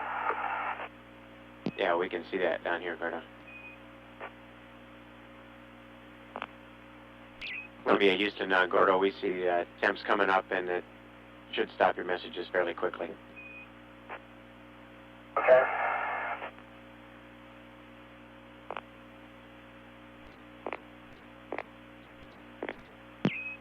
Columbia, Houston, minute left in this pass. For our information, did you get videotape recording of the payload bay door closing yesterday afternoon?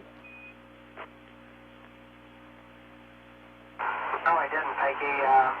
We got in a rush, and just looking at it, it just really looked like that wouldn't have proved a thing to you. So we real time didn't mess with it. So we tried to get the satellite ratings and put all emphasis on them. Okay, Gordo, that's no sweat. Good to hear that it was nominal. Yeah, the door, the port door just came down absolutely flush on both ends as near as we could tell visually. And we couldn't see how any VTR of anything would have helped enhance your analysis.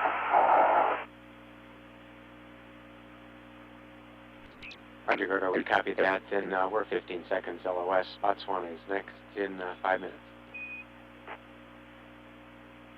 Speaking of VCRs, I've got the mess here, the tape where this cassette I was trying to pull out is all down in there, pulling out the cassette and it's jammed in there. You might think about that, we'll talk about it in a minute. Okay, we copy.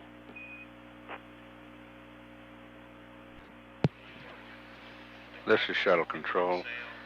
Ascension has loss of signal. Next station, Botswana, in 5 minutes. At 2 days, 4 hours, 47 minutes mission elapsed time. This is Shuttle Control, Houston.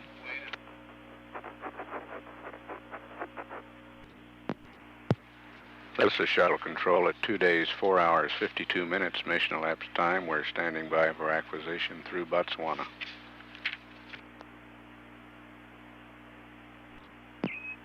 Columbia, Houston, through Botswana for 4.5 minutes.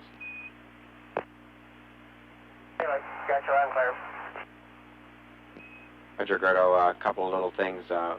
When you did the overlap check yesterday on the payload bay doors, I wonder if you could give us a reading on the overlap that was on the diagram on 426 in the cap. There wasn't any. It looked like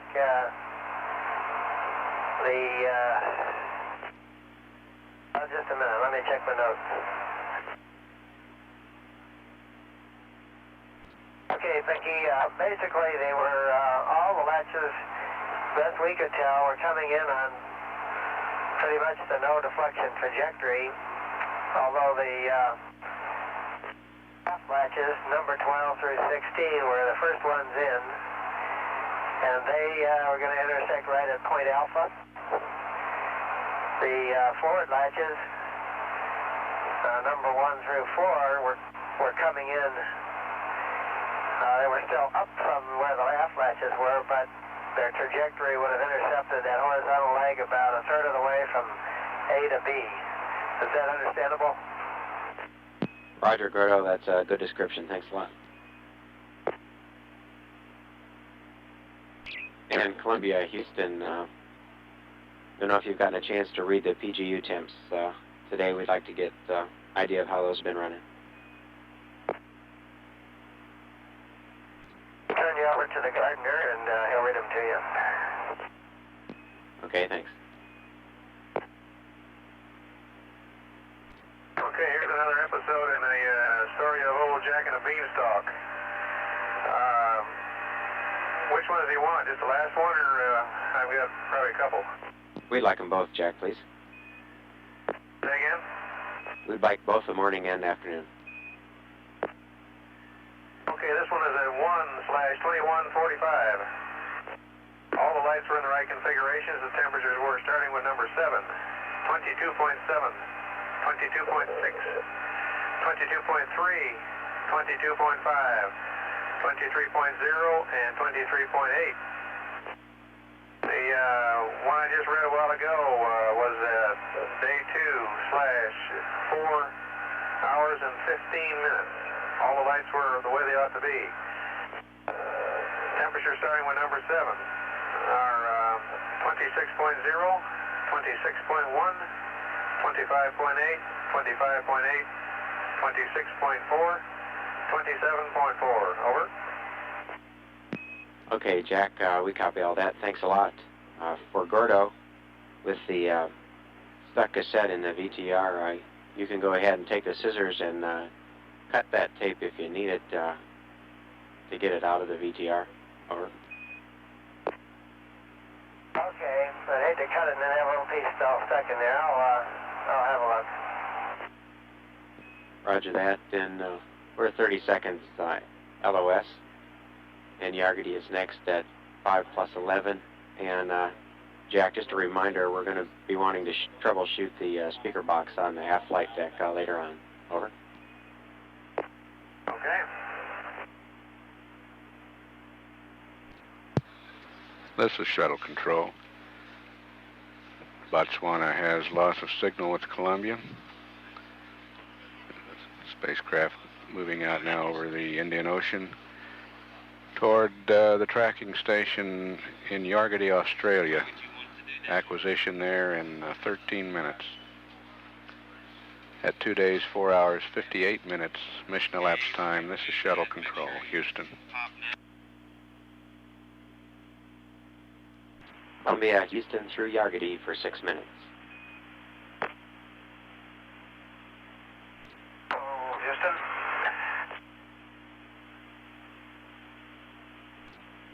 In Columbia, I've got an attitude for you at the next ascending node if you want to copy. Go ahead, Pinky. Roger, I'd like you to maneuver to roll 90 degrees, pitch 4.2, yaw 1.8, and start the 2 times orb rate rotation at 5 hours, 23 minutes, 49 seconds. Over. Okay, I copy. It's 5:23:49. Roll 9-0. Pitch 4.2 and yaw 1.8. Is that affirm? That's affirmative, and we'd also like to change your discrete rate in DAP A4 from 0.134 to 0.135. Okay, I suppose we can do that right now, can we? That's affirmative. And Columbia, Houston, I've got a slight mod to the speaker box checkout procedure that's on teleprinter message 15 Bravo. That was the cap change message that went up this morning. I got it in my hand. Okay, and correction, that was 15 Charlie. And on line 34, notice we left that line blank, and that's so we could write in, we'd like you to take the mode to PTT, PTT. Over. Okay, that's mode PTT, PTT, and line 34, and ours got messed up a little bit with a piece of tape. Can you tell me what line 26 says after CCU power? Roger, it says off, parens verify. Okay. And Columbia, Jack, if you think you've got time, we could get this out of the way at the next Guam pass coming up. How long is that, George? That's 9 minutes from now. And there's no Okay. rush in that.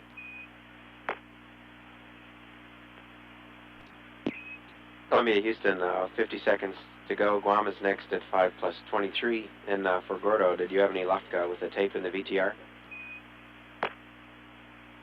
I broke it like you said, pulled it out of there. I think it's okay now.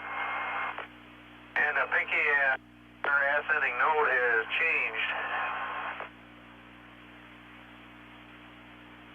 Because I'm looking at it's a different day. I guess that's the reason for it, huh? That's affirmative, Jack. Use the time we read up. And there's a 16-minute delta on that.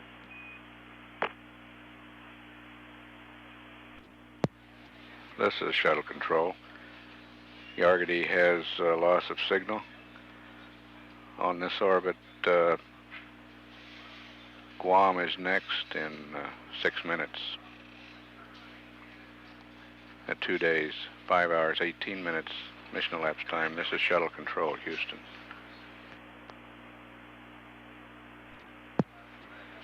This is Shuttle Control at 2 days, 5 hours, 23 minutes, mission elapsed time.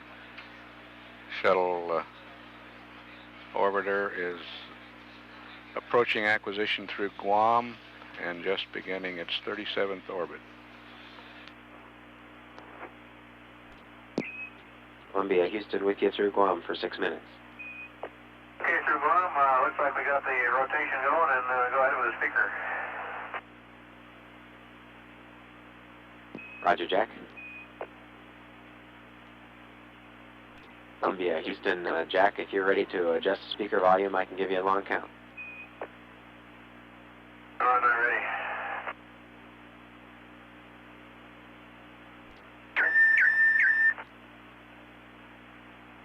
Okay, ready for a short count, George. Roger, Columbia, Houston with a short count. 1, 2, 3, 4, 5, 4, 3, 2, 1. Count out. Okay, do it again. Roger, Jack. One more time with a short count. 1, 2, 3, 4, 5, 4, 3, 2, 1. Count out. Okay, how do you read me, George? Roger, Jack. I'm reading you loud and clear. Okay, I'm speaking to you through the speaker box also. I turned off my headset so we wouldn't get feedback. Roger that, Jack, and sounds real good. And Jack, verify that you're reading us loud and clear. S-peg off scale low or something like that. S-peg on limit. Roger, Columbia, read, you got a message, FPEG off scale low. Almost said that low flag L, where it means off scale low or on limit probably. And Jack, your comm is pretty noisy over that speaker box, and we're looking at the FPEG for you.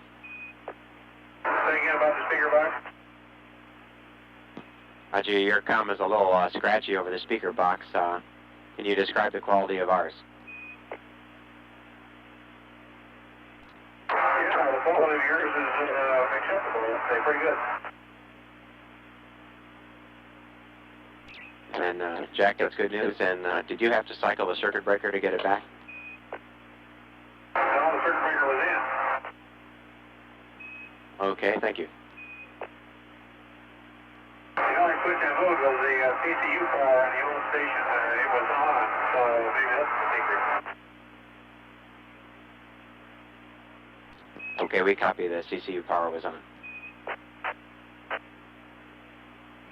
And Jack, we see the Star Trackers need items 3 and 4, need to recall Spec 21 and release it, and cycle the shutters on the Star Trackers also. Over. Columbia, Houston, 1 minute left in this pass. The ground is commanding the FPEG now. Nothing for you to worry about there. We assume that the speaker box test was 100% successful and that you'll be using it tonight for your sleep. Over. That's firm. Roger that, and did you copy the Star Trackers? Yeah, I'll do the Star Trackers Spec 21 also, right? That's right, Spec 21, then item 3 and 4, and cycle the shutters. Okay, I did it, and they immediately unclosed. Roger, it looks good. Short Hawaii pass is next. Yeah, both the trackers are looking at the Earth. I guess that's the reason. Copy that. This is Shuttle Control. Guam has loss of signal. Next station is Hawaii with a short pass of just over half a minute. That Hawaii pass in 10.5 minutes. Over Guam, Jack Lausma and Capcom George Nelson ran a test on the mid-deck speaker box, adjusting the volume, and it appears to work satisfactory, both from the ground's point of view and the Columbia's commander's point of view. At 2 days, 5 hours, 31 minutes, mission elapsed time. This is Shuttle Control, Houston.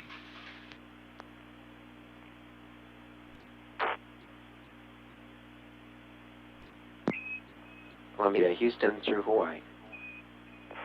Okay, we're hearing you through Hawaii, George. And I got a comment about the getaway special. Okay, go ahead. When I typed in the numbers on 442, I came up with the second half of the sequence.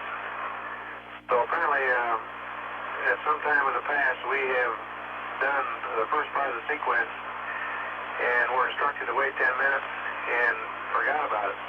And so the thing's been sitting there in the first half of one of those sequences probably ever since last night. I'm not sure, but I think that's the last time we fooled with it. So right now it's sitting in hot to latent. LO4L is tripped. And the question is, do you want to sit there like that for a while, or do you want to start a new sequence? Okay, stand by. We'll get an answer on that, Jack. Here on the aft flight deck, I've got a configuration on panel A12 for you. All right. Okay, it's APU heater on the top row, lube oil, line 1, should be in B auto. Okay. And Jack, we think you just bumped the switch on that one. Yeah, that's probable.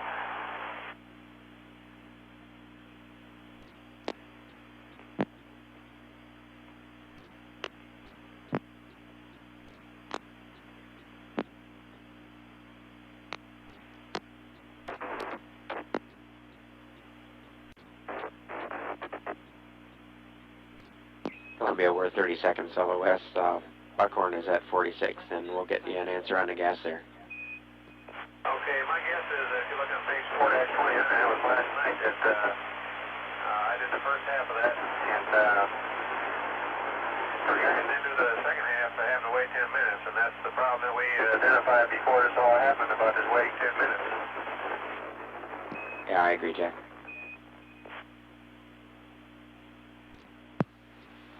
This is Shuttle Control, loss of signal at Hawaii. Buckhorn in about a little over 4 minutes. At 2 days, 5 hours, 42 minutes mission elapsed time. This is Shuttle Control.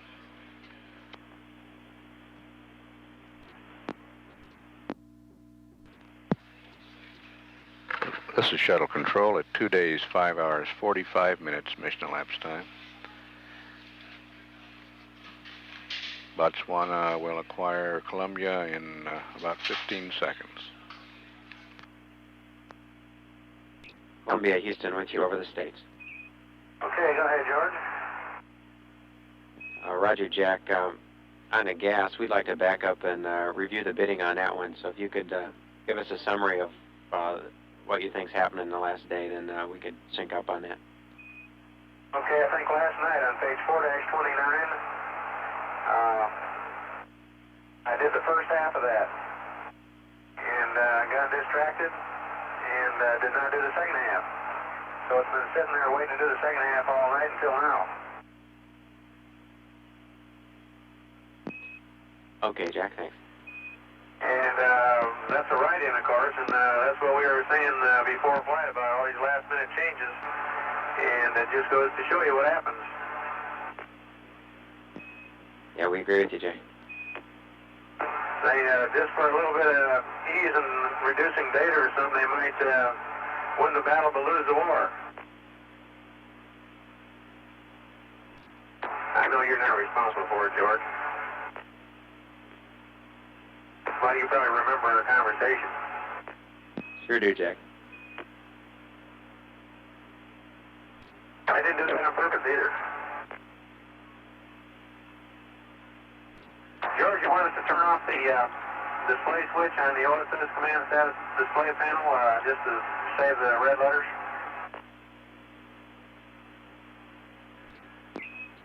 Roger, Jack. You can go ahead and shut it down. Okay, that's done. In other words, when I punched the numbers into the Getaway Special controller, the answers came out to be the ones that you would expect in the second half rather than the ones you'd expect in the first half. Yeah, we understand, Jack. We're just trying to get the payloads guy to decide what he wants to do. Over. Okay, we'll work on however he likes. Well, we got a great view of Lake Mead and the Grand Canyon. Roger, Jack. Wish we were there. Well, George, we just got a couple of good pictures of our landing site till Monday. And it looks like a super clear day on white sands. I hope we got one like that on Monday. Yeah, Roger, Jack, we do too.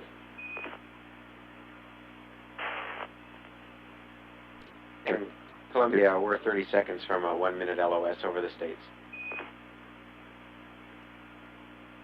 Okay, got a good shot of Midland, Odessa. Roger that. I'm afraid it's a little cloudy outside here. You can see us.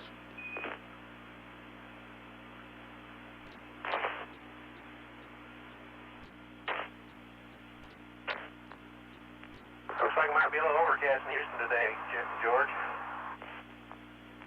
Yeah, I'm afraid so, Jack. Been raining the last couple days.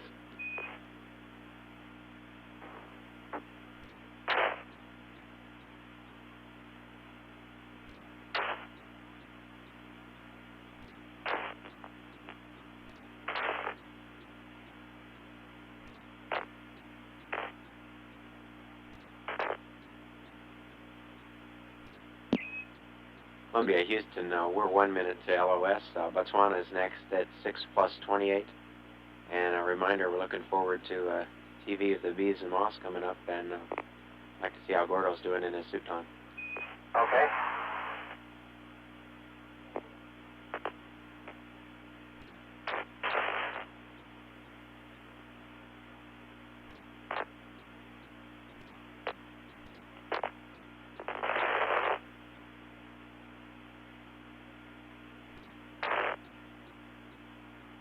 Just went over some familiar territory.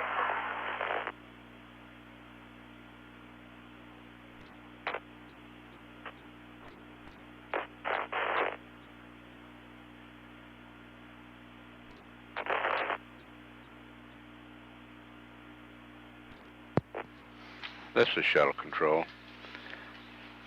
Columbia out of range at the Merritt Island, Florida station now. Heading down across South America on orbit number 37. Start of this pass, considerable discussion between Jack Lausma and the ground on the getaway special canister. Lausma reporting that he did half of the procedure last night and then became distracted and did not finish it. Came up to the time to do it again today, and it was not in the proper configuration. He's been taking photographs on this trip across the United States. Reported a super clear day at White Sands. Says he got some good photographs at Midland and Odessa, Texas. He commented on Houston's cloud cover.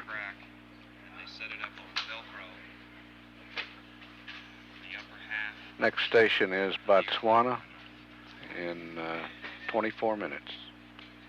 At 2 days, 6 hours, 3 minutes, mission elapsed time. This is Shuttle Control, Houston. This is Shuttle Control at 2 days, 6 hours, 27 minutes. We have acquisition at Botswana. Columbia, Houston through Botswana for 1.5 minutes. Okay, George, you're hearing you loud and clear. Roger, Jack. The Palos guys have looked at the FPEG and determined it's working okay. And stand by one. And Jack, I have a short gas procedure when you're ready. Okay, go ahead. Roger, we'd like you to check relay number 3. You can do that by clearing and entering a 3 on the, see if it is in the latent mode. If relay 3 is not latent, we'd like you to put it to hot. If it is, then go back to relay 4 and put it to latent. Over. How about you just tell me the procedure and I'll do it like you say it. Roger, Jack. We'll get that to you at Guam. 30 seconds left this pass. One other thing, at 6 hours and 21 minutes, you became the crew with the most time in the shuttle. So I'd like to congratulate you and the vehicle on the longest flight so far, and hope we can continue it for a few more days here. Okay, thanks. So that is a record probably soon to be broken, but we'd like to more than double that. Roger that. Bomb is next at 6:58.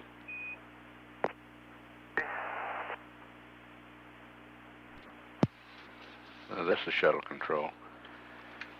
Columbia is blown out of the range of the Botswana station. Next is Guam in 28 minutes.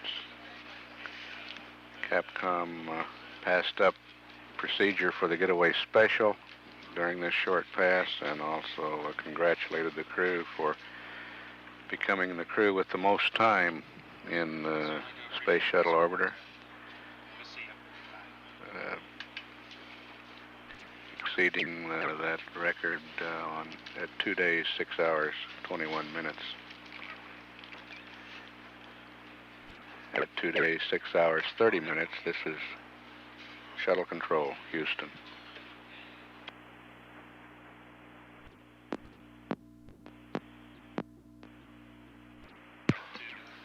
This is Shuttle Control at 2 days, 6 hours, 57 minutes mission elapsed time.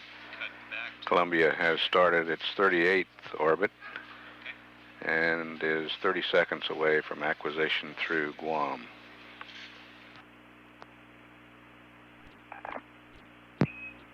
Columbia, Houston through Guam for 6 minutes. Are you loud and clear? Roger, you're loud and clear also. And in Columbia, Houston, we'd like to do some troubleshooting on something we see in the IECM. On panel R1, if you could get payload aft main B to off, we'd like to leave it off for 4 minutes, and we'll call up to turn it on. Over. Stand by, one. Okay, you want payload aft main B off? That's for a minute.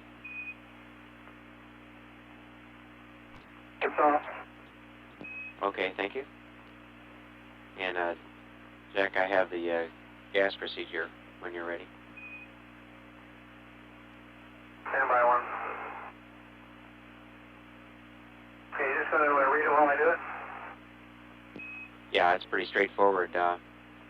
First thing is I'd like to get the position of relay 3.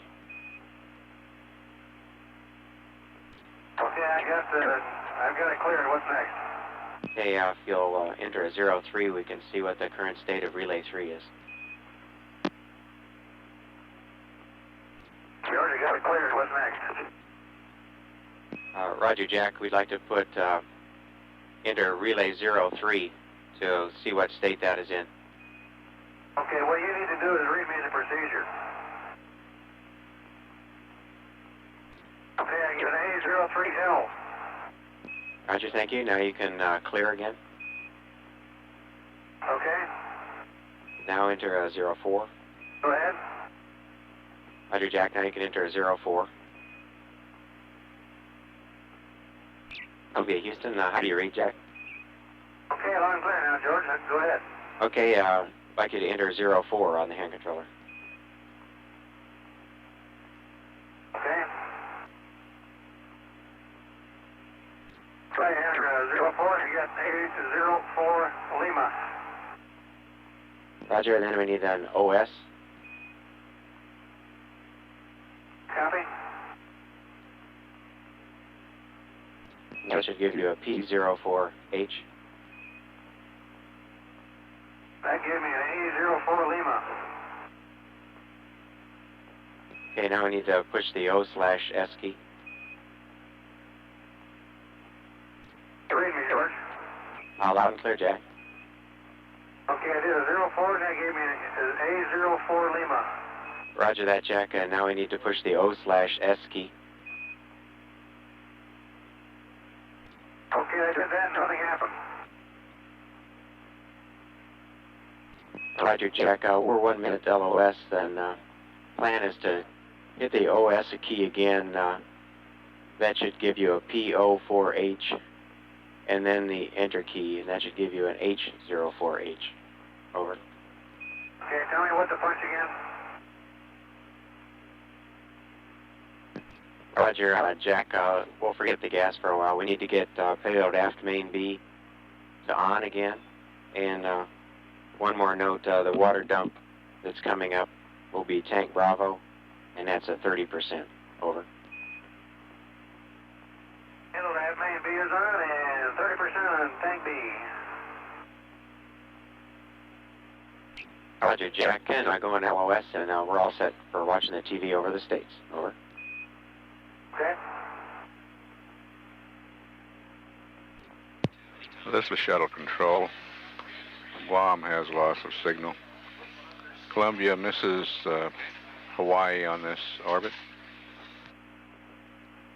Next acquisition through Buckhorn in 15.5 minutes, and we'll have television through Goldstone of the student experiment, the flying insects, the bees and moths experiment during pass over the United States on this orbit. At 2 days, 7 hours, 5 minutes mission elapsed time, this is shuttle control, Houston.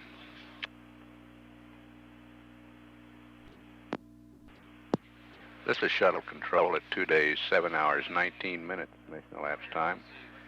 Columbia is 30 seconds away from acquisition through Buckhorn.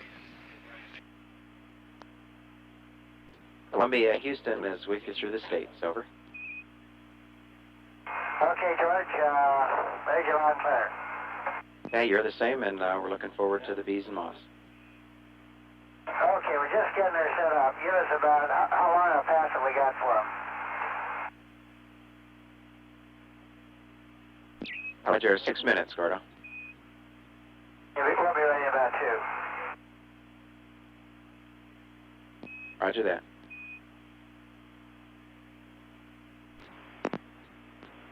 Columbia, Houston, we're seeing some TV now. Okay, we're just getting it all arranged here. You can watch the setup. Oops. Columbia, Houston, we had a good shot there of the moths. Okay, well, we're just running a little late, but the idea here is we'll start the show here shortly, okay, Peggy? Roger, Gordo. Okay, we'll start it now, Houston. And we're ready. Okay, we've got our camera set up, and the commander, Jack Lawson, is way back there in the corner where the insect experiment is stowed. He's taken it out of the drawer in one of our lockers there, and is bringing it out to tape it to the wall of our airlock.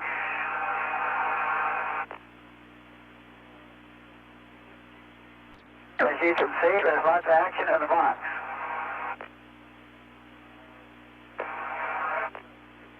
Yes, that's good. That's right on.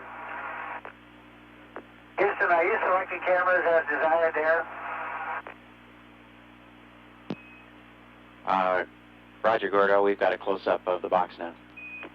Okay, well, you can switch as you see fit between the close-up shot and the wide angle, if you like. Roger, we'll do that. 3.5 minutes. Okay, because I run out of hands to do all of this at once. Anyway, I'll turn it over to Jack to kind of describe just which bugs are flying and what he sees as he stands real close. Roger, and we're standing by. Say again, Houston? We're standing by for the CDR. Okay, hello there, space fans. Here we are in the good ship Columbia, speeding over the United States at 150 miles, flying pretty fast, about 5 miles per second, but there are some among us who are actually flying faster than we are. And in this box, they're not only flying along with us, but they are flying themselves, so they're actually going a lot faster than we, I think. But anyway, in this box, we have some moths, we have some bees, and we have some flies. We also have some larvae of moths, which are positioned around. This experiment was proposed by a young man from Rose Creek, Minnesota, a high school student who entered a national contest for high school students. And he was one who won, and because of that, he has his experiment on the Spaceship Columbia, and there will be several others on other flights in the future in order to stimulate interest among high school science students for the space program. And this is a study in how flying insects behave in a gravity-free environment. And we have two kinds, essentially, one kind with a very big wing, and the other kind in a very light body, and the other kind with a heavier body and a small wing. And so you see we have the two extremes. And most of them have positioned themselves around the periphery of the box or fastened themselves onto something. And unless we agitate them a little bit and make them get going, now it seems like the moths are doing a little better than the bees. The bees are just sort of tumbling around without flapping their wings. But the moths, every once in a while, you can see that one flying right there. He seems to have adapted to some degree to zero gravity. And there are a few bees like this one here. He's just floating around. He's taking the easy way out like Gordo is now. You don't see Gordo flapping his wings in zero G. So the moths really don't have to do that at all. These were launched with us, and it looks like most all of them survived. I think that some of these larvae here will hatch while we're up here. Now the bees and the moths don't go hungry. They actually have something to eat. Right down in the lower part of the box you see a vial with some sort of sugar water substance in it, something that you might feed to hummingbird, I guess you might say, and in the end there's a wick so that when they fly up to it or move up to it somehow they can get something to eat. Columbia, Houston, Jack, we've lost your picture now, and we're 20 seconds to LOS. Thanks a lot for a great show. Botswana is coming up next at 8+02.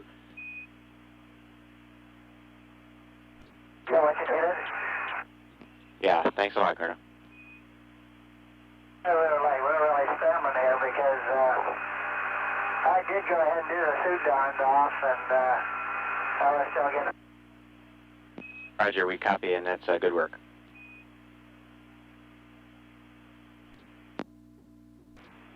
This is shuttle control. We've had loss of signal at Goldstone and Buckhorn. Columbia going down across the western part of Mexico now. We'll cross over South America, and the next station will be Botswana in 33 minutes. Had the student experiment on television during this pass, and pilot Gordon Fullerton reported that he did do the suit donning and doffing today. At 2 days, 7 hours, 29 minutes mission elapsed time. This is Shuttle Control, Houston.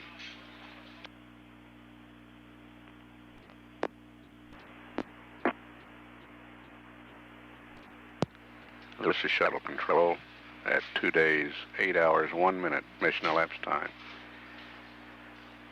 Columbia is coming up on acquisition at Botswana for a 4-minute pass.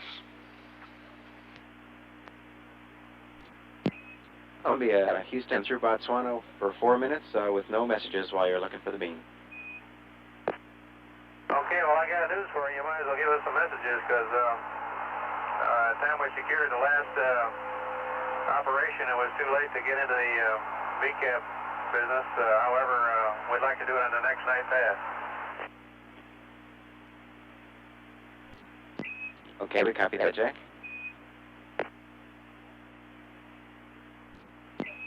Columbia, Houston, Jack, we've got 2 more beam searches coming up in the flight plan. We're going to pass this one and get the meal on the next night pass.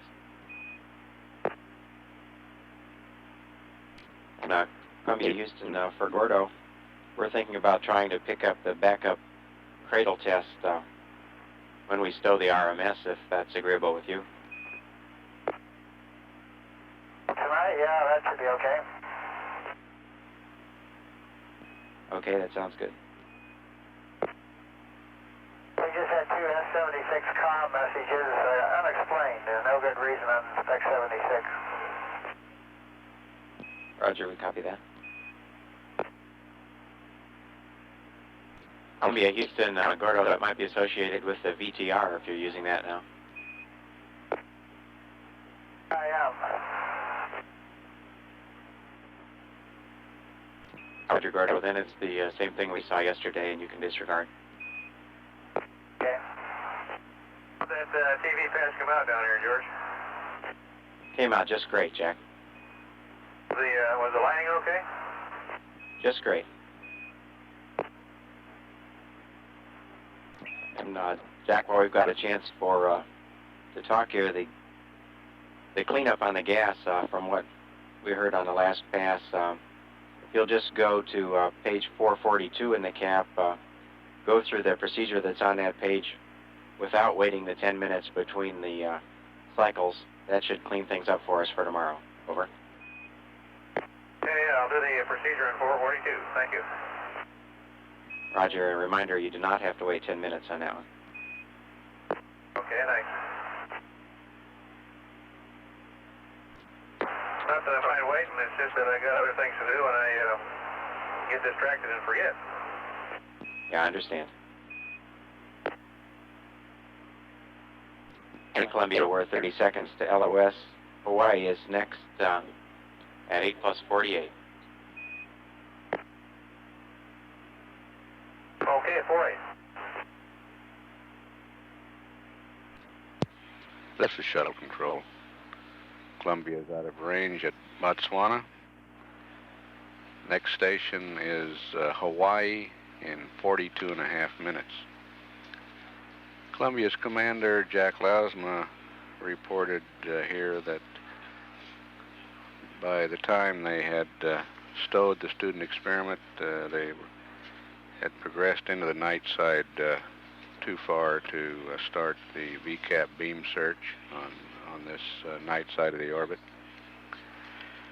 Said that they'd do it the next night side. However, Flight Director Neil Hutchinson prefers that they pass up that opportunity. He'd like for them to have their evening meal, which is scheduled in just a little bit less than an hour, and he wants them to get to bed on time tonight. There are several VCAP beam searches scheduled prior to the end of this mission. And a decision has been made to use the backup cradle mode, test that when the remote manipulator system arm is stowed for the night. At 2 days, 8 hours, 7 minutes, mission elapsed time, this is Shuttle Control, Houston.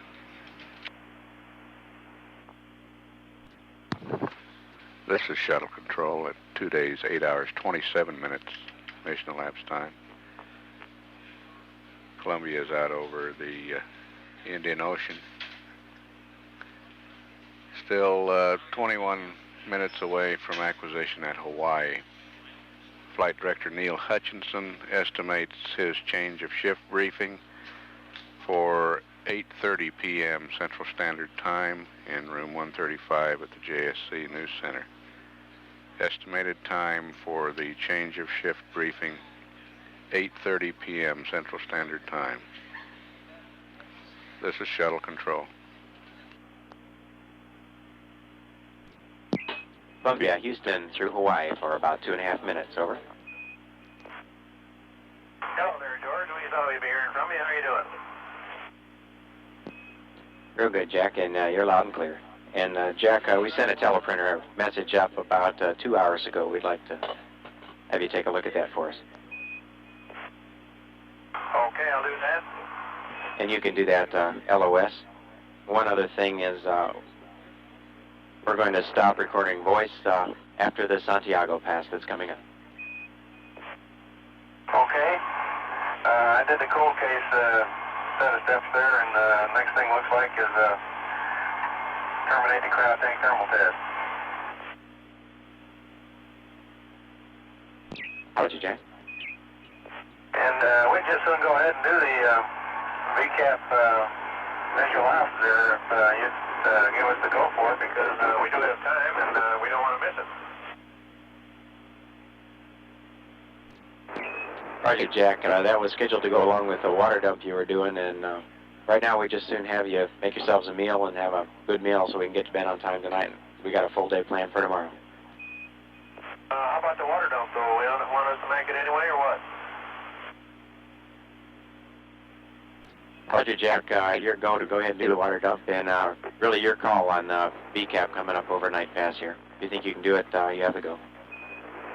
Okay, that was dump tank B to 30%, right? That's affirmative. And stand by. And in Columbia, Houston, we're 1 minute LOS. Santiago is next at 9 plus 16.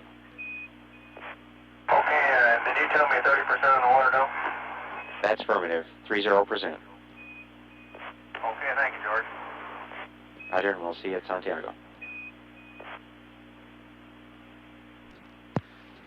This is shuttle control.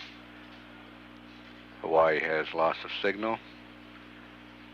The next station to see Columbia will be Santiago, Chile in 24 and a half minutes.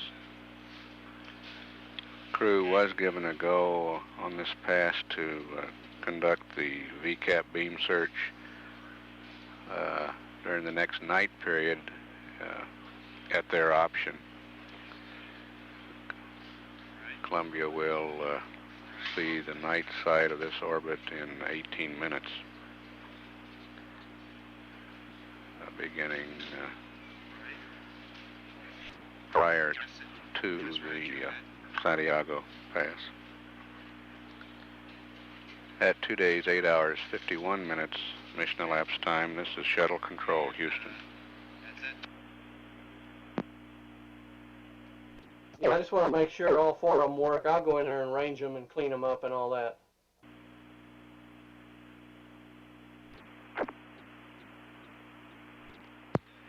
This is shuttle control. Columbia is approaching acquisition through Santiago at 2 days, 9 hours, 15 minutes mission elapsed time. Columbia, Houston with you through Santiago for 2 minutes. Okay, you're loud and clear. We have initiated the water dump.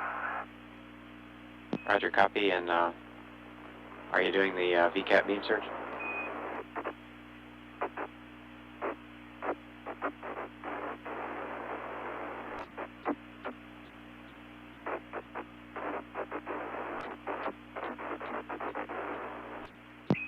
And Columbia, Houston, are you in the process of the VCAP beam search? That's affirmative, George. Roger, and no messages.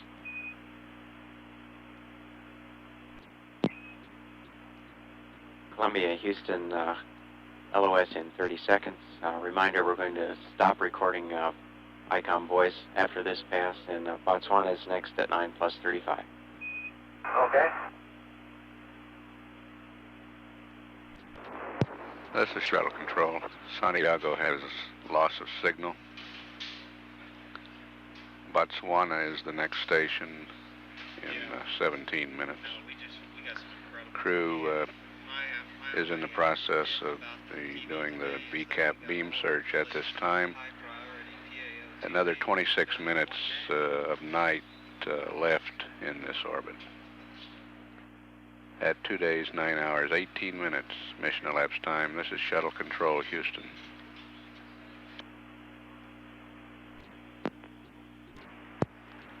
This is shuttle control at 2 days, 9 hours, 34 minutes mission elapsed time. Botswana will have acquisition of Columbia in about 20 seconds. We'll stand by. Columbia, Houston through Botswana for 6.5 minutes. Okay, we're still hot out of here. Roger that. Mikey, we're in the 50-second exposure for column 10.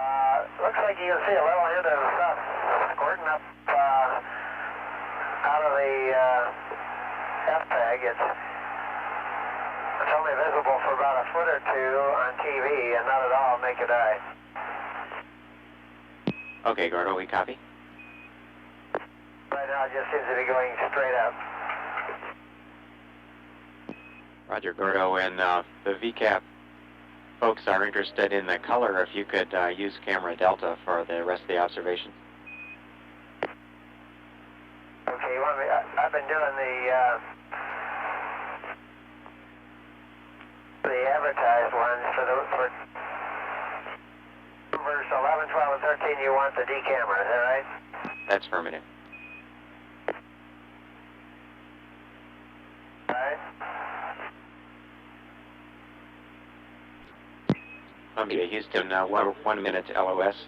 iOS is next at 9 plus 43. Okay.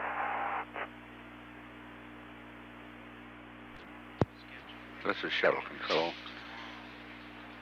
Botswana has lost its signal. Next station is the Indian Ocean station in a minute and a half. Crew's still doing the electron beam search.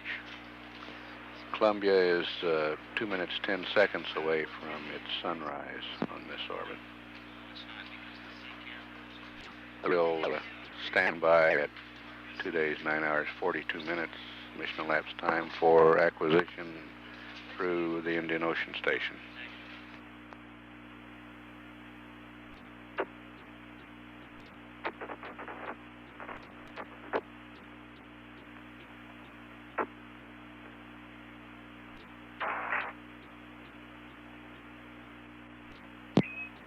Columbia, Houston through Indian Ocean for 7 minutes.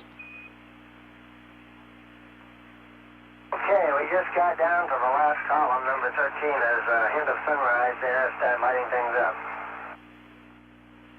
Roger, Gordo, we copy, and that's good work. And Columbia, Jack, I've got some numbers to read up to give you a roll angle for sleep tonight, if you're ready to copy. Go ahead, George. Roger, Jack, and this is a tweak of your attitude for the night.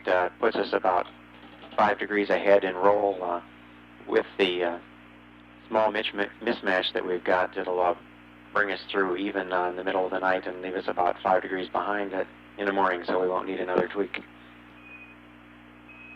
And the angles are roll 261.0, pitch 4.2, yaw 1.8, and we'd like to start the rotation at 1100 hours. Okay, I copy. Thank you, George. How are the IMU angles? Are they going to be all right? They look real good, Jack. They'll go for the night. I mean, do I have to make the IMU alignment, or are we going to keep the IMUs the way they are? And Columbia, Houston, Jack, we've got 2 stars in the table, and your go to torque the IMUs. Okay, thanks.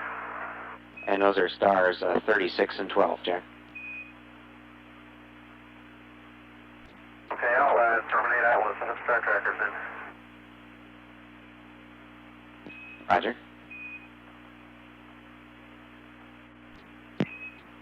Columbia, Houston, Gordo on the loop there. Go ahead. Roger, Gordo. We've decided, since we've got plenty of opportunities coming up in the flight, to forego the backup cradle for today. So when we come to the RMS, the PDP berth there, you can go ahead and power down the RMS. Okay, I'll start right now. Columbia, Houston, Gordo, we'd like you to wait on that power down until we get to the time in the cap. Okay, I got you. Wait till it's time. Roger, and that's because we're still in the middle of a thermal test. Okay. in Columbia. Gordo, if you could comment on water on the windows during the afternoon and any steps you took to work around that. We have pretty consistent 9x6 oval of condensation. In fact, we had it just then. I don't know, may have messed up some of the pictures. The window was clear when we started, but there's some fog in it now. That's the one we took the pictures through. But it was clear when we began. Okay, we copy. Haven't rigged up any. Okay. Rigged up any ducts yet. Roger, copy. You haven't rigged up any air blower on it. Then we're 30 seconds to LOS. Hawaii is next at 10 plus 21, and this will be the last pass for the Silver team. We've enjoyed it today. And the Ivory team will be on next. Okay, well, thanks for sticking with it. We've enjoyed it too, and when the Ivory team comes aboard, why, we'll be winding her down. Roger, and I look forward to working with you tomorrow. Thank you, George, and to Neil and all the rest of the gang. Thank you. Roger.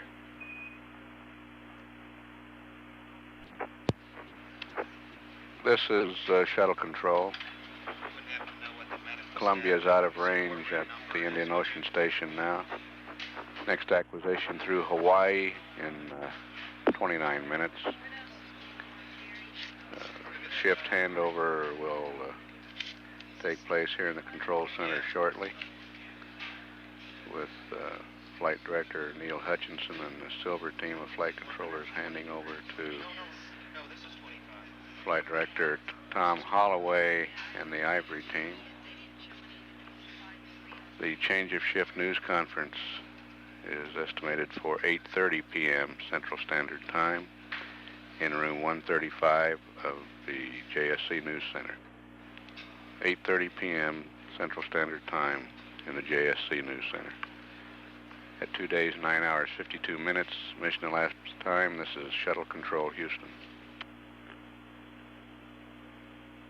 This is Shuttle Mission Control. Mission elapsed time is 2 days, 10 hours, 17 minutes. We'll have acquisition of signal in about 3.5 minutes through Hawaii. Flight Director Tommy Holloway and his flight team have completed the handover and assumed responsibility for the conduct of the and outgoing Flight Director Neil Hutchison. So we're preparing to leave the Mocher now and is on his way to Building 2 in preparation for the change of shift briefing, which shall occur on time at 8:30 p.m. Central Standard Time. We'll have voice contact in about 3 minutes with Columbia at 2 days, 10 hours, and 18 minutes. This is Shuttle Mission Control. Good evening, Columbia. The Ivory team is back with you. How you doing tonight? Well, you guys work day and night, don't you, Dave? Well, we really enjoy it, Jack. Well, we're just sitting here spinning nose to sun. We've gotten quite a lot done today, I think. I initiated a fuel cell purge at 9:51. You might want to take a look at that. We're looking at a little attitude maneuver around the hour, and the IMUs were just aligned with some stars of opportunity. Gordo's getting ready to work the arm after a while, and we're going to power down that PDP, but I need the latest MET of disable for the PDP. Roger, Jack. Latest MET of disable is 11 hours, 30 minutes. And as long as we're on that subject, if you got a minute, we'd like to do a little troubleshooting on that system. Okay, Dave, I'm with the help panel here. Go ahead. Okay, before you disable this evening, we'd like you to check track 2 open and either record or voice to us the monitor level. And following that, then we'd like to have track 1 selected to 8 and voice or record the monitor level there. Let's see, you want tape recorder 2 to open and number 1 to 8? That's correct. Okay, I see a level of Understand level of 3 on track 2. No, this is, don't get confused between TR, which means tape recorder, and track. Okay, I copy, Right now Gordo. we're reading track 8 on tape recorder 1. Roger. Columbia, Houston, Gordo, we understand that tape recorder 1, track select 8, has a monitor level of 3. We'd also like to get tape recorder 2, track select open, and check that monitor level. Okay, you have to specify both rotaries, I think, because there's only one monitor level. I have, right now, the tape recorder 1, track select and 8, the number 2 and open, and the monitor level is 3. Roger, Gordo, payload says he's got the data he needs, thank you. Columbia, Houston, Gordo, the RMS data down here looks like it's getting a little cold.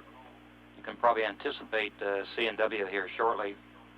We'd like you to go to auto on the heaters, and as per the cap timeline, you can berth on schedule. And correction, Columbia, you can go ahead and cradle now if you'd like. Okay, you want heaters auto now and then go ahead and cradle, is that correct? That's correct, Gordo. Okay, the heater's auto, and I'll go ahead and still it. Roger, and we see it in auto. In Columbia, Houston, we're looking at about 10 seconds to LOS now. We'll pick you up again at Santiago in about 20 minutes. Okay, we'll see you in 20, Dave. We'll be waiting. See you now. Had a loss of signal through Hawaii. Astronaut David Griggs serving as capsule communicator now.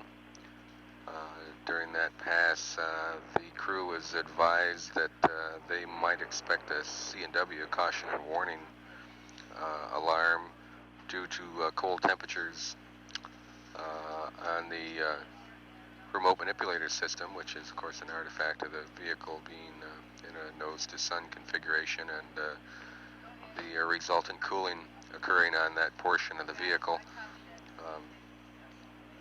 Also, again, because of the nose-sun configuration, the temperature in the flight deck is becoming rather toasty, up around 82 degrees presently, which is substantially warmer than it was this time yesterday when the vehicle was in a tail-sun configuration. We will reacquire signal again in approximately 19 minutes through Santiago, Chile, for a pass of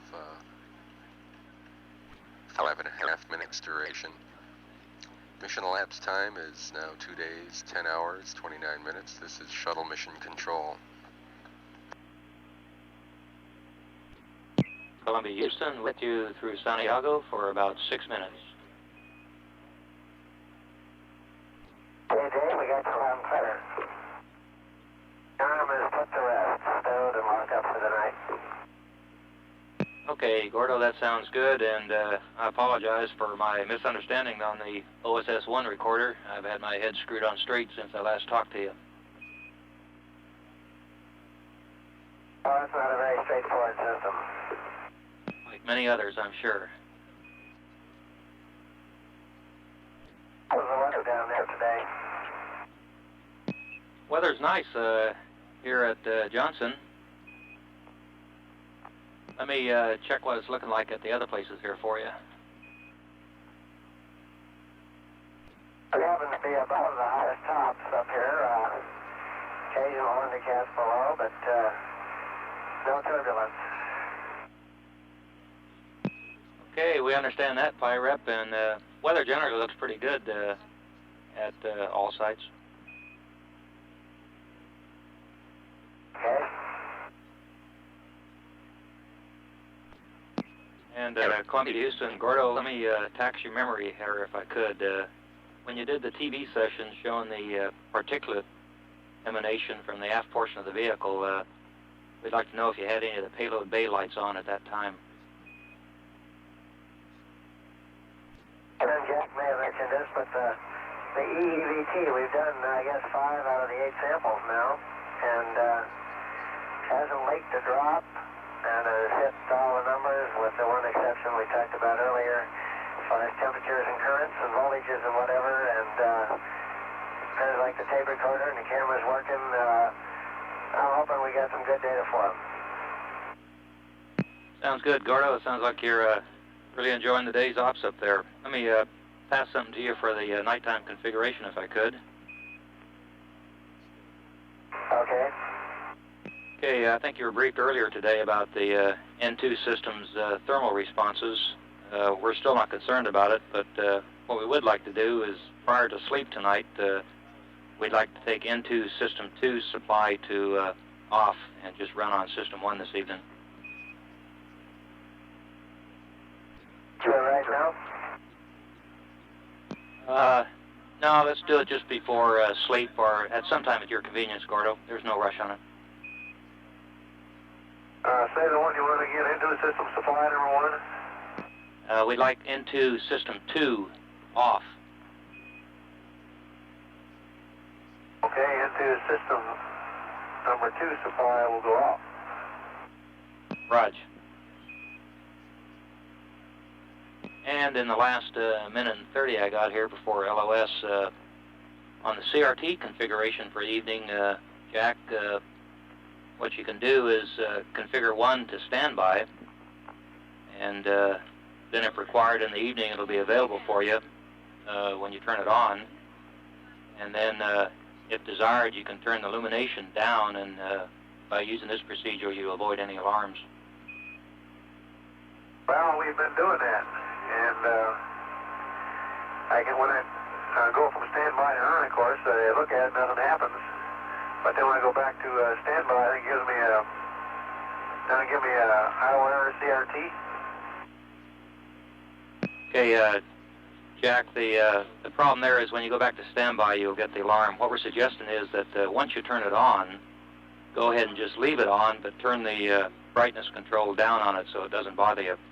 And we're not concerned at all about consumables here, so you can leave any equipment on that you desire for the evening to help keep the cabin warm if you require it. Okay, I understand. I guess that's what I did last night after I brought it up. I had some strange tones last night, by the way. I don't know if you analyzed your UHF data or not, but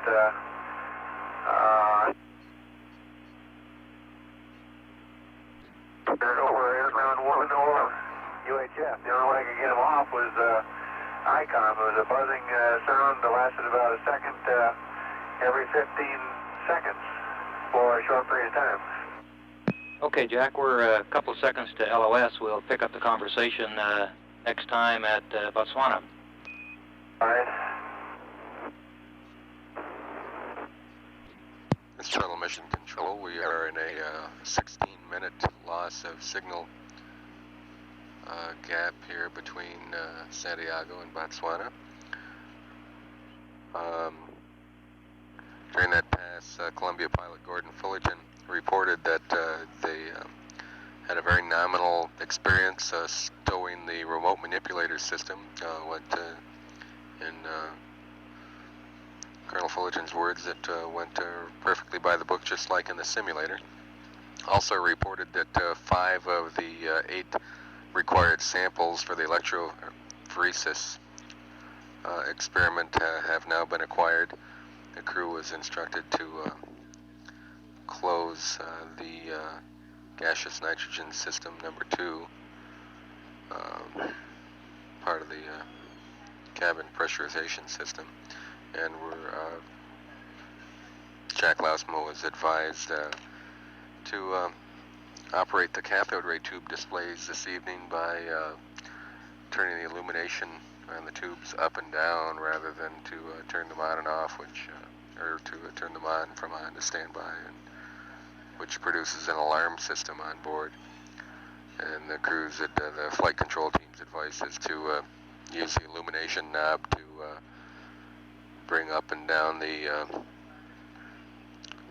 visibility of the data on the CRT rather than to change the tube's configuration. We will enter the sleep period in just slightly more than an hour. Columbia presently on its 41st orbit of the Earth. Mission elapsed time is 2 days, 10 hours, 55 minutes. This is Shuttle Mission Control.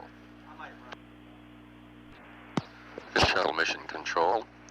Mission elapsed time 2 days, 11 hours, 9.5 minutes. We're about 50 minutes from entering the sleep period, and we'll have voice acquisition at Botswana in just a matter of seconds now, for a duration of about 5 minutes. Columbia Houston with you through Botswana for about 6 minutes. Okay, on the earlier message this morning, it said for pre-sleep to look at the PDRS data acquisition camera circuit breakers and close them. Well, at one point the aft main B breaker popped. That was yesterday. We never tried to reset it. You never asked us to, so it's still out. You want me to reset that? Stand by, Gordo. We were talking about that a little earlier. We'll have an answer for you here shortly. All right. Columbia Houston, while we're sorting that one out, we've got a good state vector on board to carry you through Northrop first opportunity, which would be number 49. Roger. We've got a couple more passes this evening before we sign off. We'd like to get the PGU readings on one of those passes if you don't have them yet, Gordo. And also, did you have any questions on TPR message number 22? No,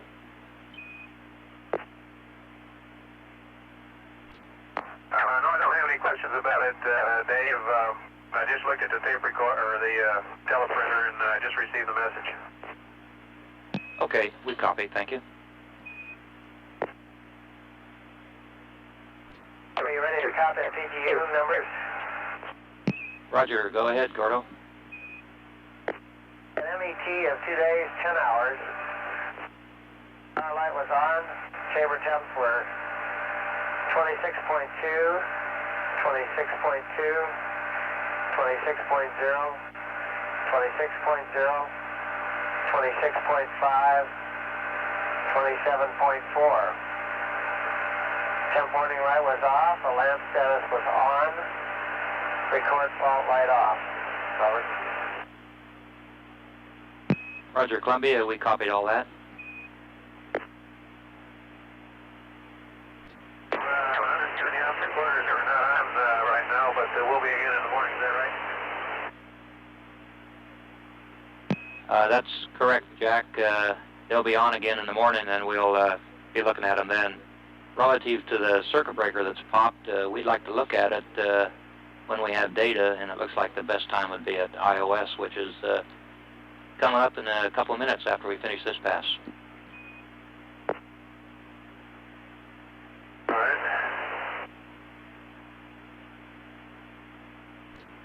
Columbia Houston, we're 15 seconds to LLS, iOS, AOS. In 2, we'll see you there.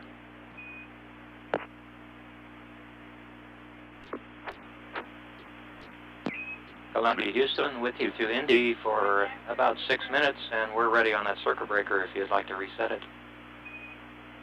Okay, which one is it, Dave?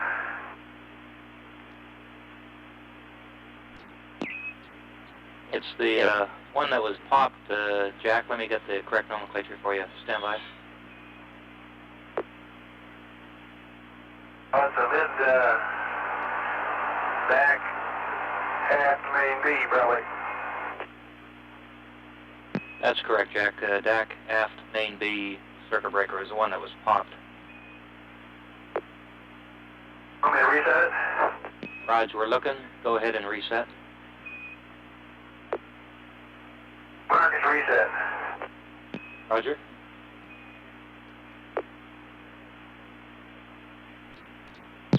Columbia, Houston, with about 1 minute to go here at iOS. Give you a synopsis of today's activities and tomorrow's plans, if you're ready. Okay, go ahead. Okay, all data today looks good. Everybody's very happy with it. Tomorrow's plans are to pick up Flight Day 3 scheduled activities, pretty much as published in the CAP. And we'll start on page 4-34, which is the first day of Flight Day 3. We'll do some PDP unberthed operations as scheduled. Your consumables all look good, no problems there. And we're all set down here for your sleep period. As a reminder, the N2 still needs to be closed, that's System 2. And as far as we're concerned, we don't have anything more, so we're going to be in the listen mode at Hawaii. Okay, fair enough, Dave. We'll try to get a good night's rest tonight, and I'll take care of the nitrogen valve. Right, see you in the morning, about 6 seconds to LOS. Have a good evening. Roger, what time is the wake up tomorrow? Stand by.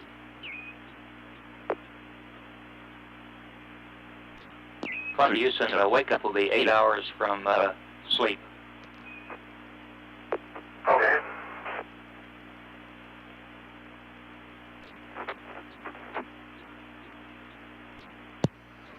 Shuttle mission control, mission elapsed time 2 days, 11 hours, 25 minutes. We've had loss of signal through the Indian Ocean Station. We will reacquire again in about 30 minutes over Hawaii. There are 34 minutes remaining before the sleep period begins.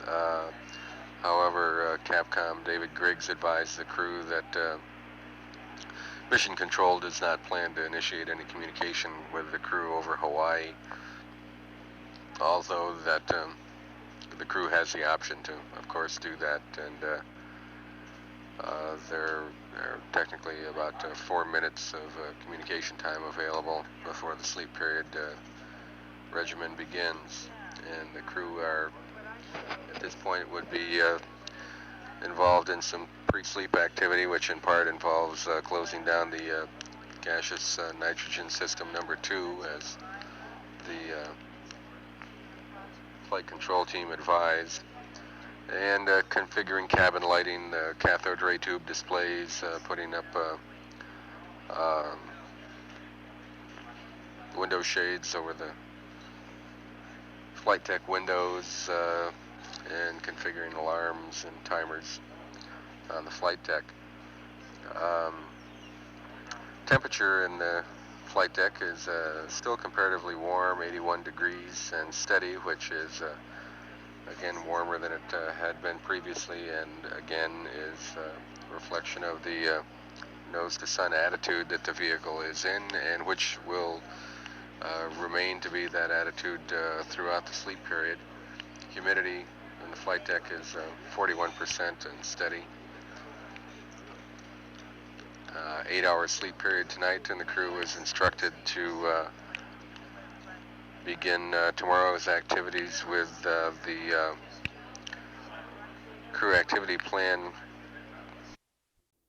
In the flight deck is still comparatively warm, 81 degrees, and steady, which is again warmer than it had been previously, and again is a reflection of the nose to sun attitude that the vehicle is in, and which will remain to be that attitude throughout the sleep period. Humidity in the flight deck is 41% and steady. 8-hour sleep period tonight, and the crew is instructed to begin tomorrow's activities with the crew activity plan for Flight Day 3 on page 4-34 in the CAP, and looking forward to unberthing the plasma diagnostic package early in the workday tomorrow. Mission elapsed time is presently 2 days, 11 hours, 27 minutes. This is Shuttle Mission Control.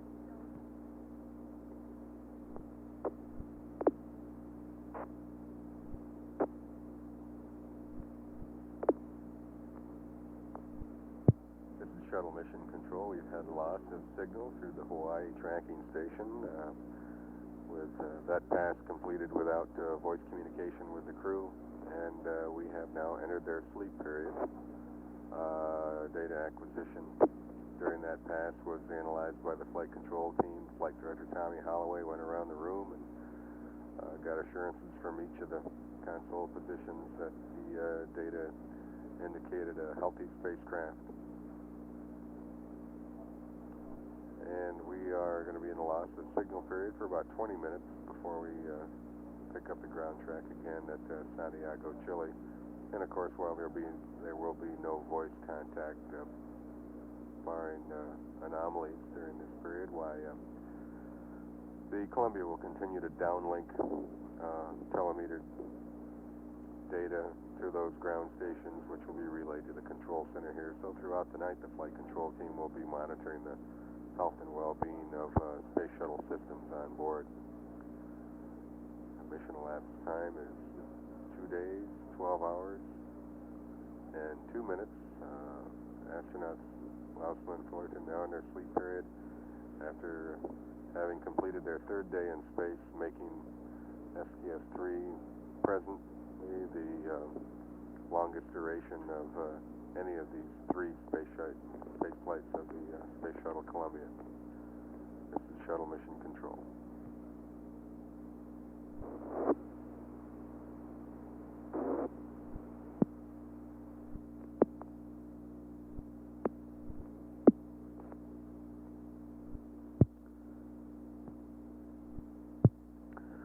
This is Shuttle Mission Control. Astronauts Jack Lausman and Gordon Fullerton are spending their 3rd night in space. They entered their sleep period at about 10 p.m. Central Time. After having spent a comfortable and productive day on orbit,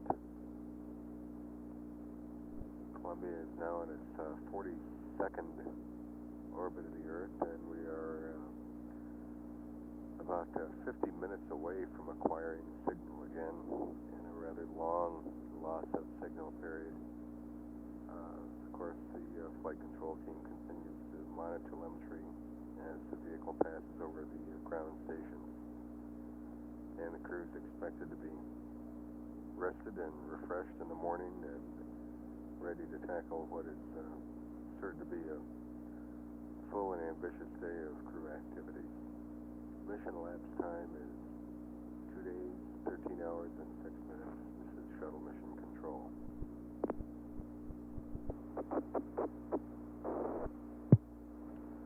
Shuttle Mission Control. Mission elapsed time is 2 days, 14 hours even. Just completing a pass over the Santiago, Chile station, and Flight Director Tommy Holloway has pulled all positions to affirm that downlink data indicates a good solid vehicle, and has received assurances that that is the case. Vehicle still in a nose to sun configuration, and data indicates that the tail end of the vehicle continues to show decreasing temperatures, getting colder and colder, but well within the constraints that were expected. Cabin temperature on board Columbia is 81 degrees. Cabin pressure is 14.7 psi.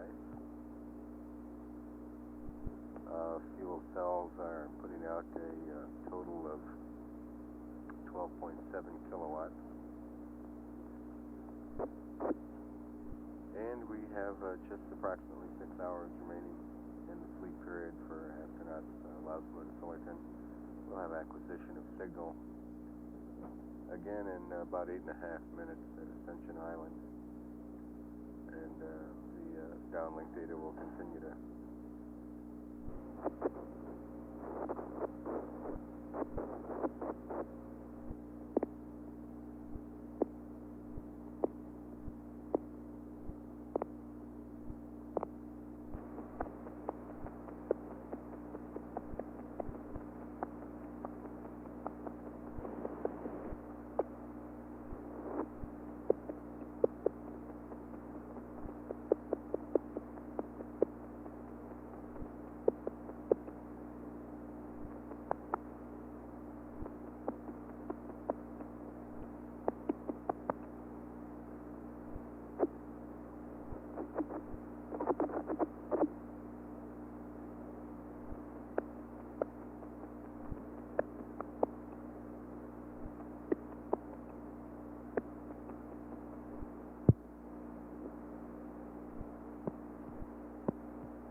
mission elapsed time, 2 days, 15 hours, 8 minutes. The flight control team here in the Mission Control Center remains active and busy while the astronauts are asleep. Flight Director Tommy Holloway and his team are busy planning tomorrow's schedule of crew activities, examining anomalies and discussing potential solutions, and of course continually monitoring onboard systems during ground station passes to assure that Columbia remains healthy.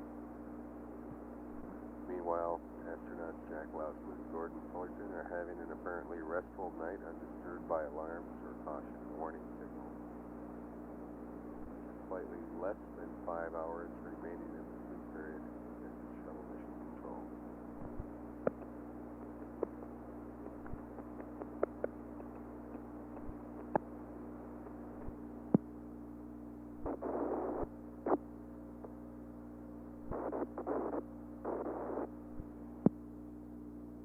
Gordo, and I'd like to know if you did anything to warm up the cabin.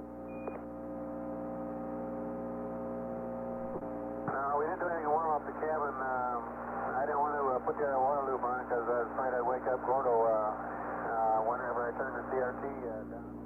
We get a 10-minute tone.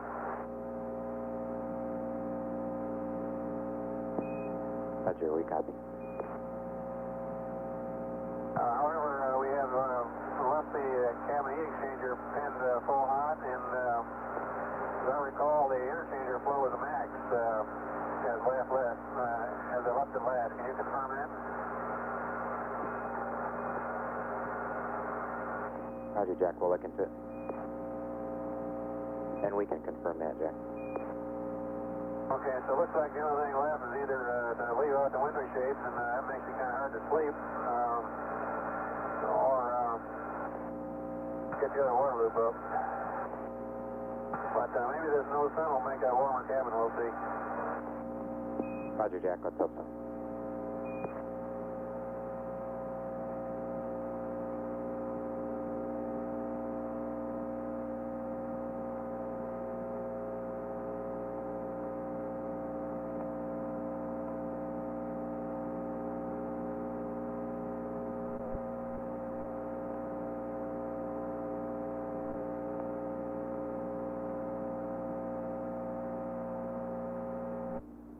This is Shuttle Mission Control. The voices heard a few moments ago were from a VTR playback. That was not a live air-to-ground transmission. That was from a playback of some videotape that was recorded earlier that was inadvertently sent through the audio circuit on the air-to-ground network. And again, that was not a live audio exchange. The crew is still asleep and has about 4 hours remaining in its sleep period. Mission elapsed time is 2 days, 16 hours, 2 minutes. This is Shuttle Mission Control.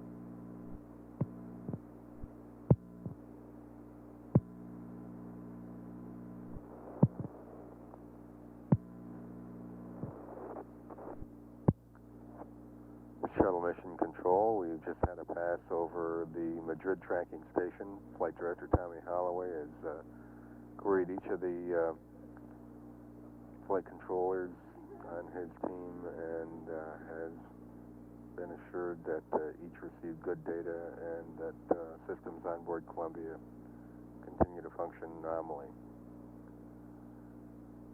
2.5 hours remaining in the crew's sleep period.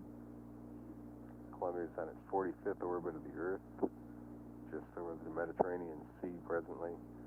Mission elapsed time is 2 days, 17 hours, 34 minutes. This is Shuttle Mission Control.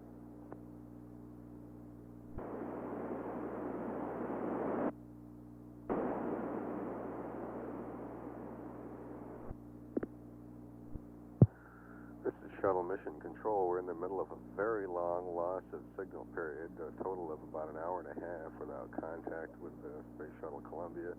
About 30 minutes remaining in that loss of signal period, and about an hour and a half remaining in the astronaut's sleep period. Columbia is now in its 46th orbit of the Earth. In daylight, approaching the terminator into darkness just off the coast of South America. Mission elapsed time is 2 days, 18 hours, 38 minutes. This is Shuttle Mission Control. This is Shuttle Mission Control. Columbia is passing over the ground station at Madrid right now, giving the flight controllers their first look at data for about an hour and a half. Flight Director Tommy Holloway has asked each of his team members to scrutinize their data and report to, give him to the status report. There's about just slightly less than 1 hour left in the crew's sleep period. Columbia is on its 46th orbit of the Earth. Those status reports are beginning to come in now to Flight Director Tommy Holloway, and with unanimity, the flight controllers are reporting nominal status of all systems on board Columbia. Mission elapsed time is 2 days, 19 hours, and 3 minutes. This is Shuttle Mission Control.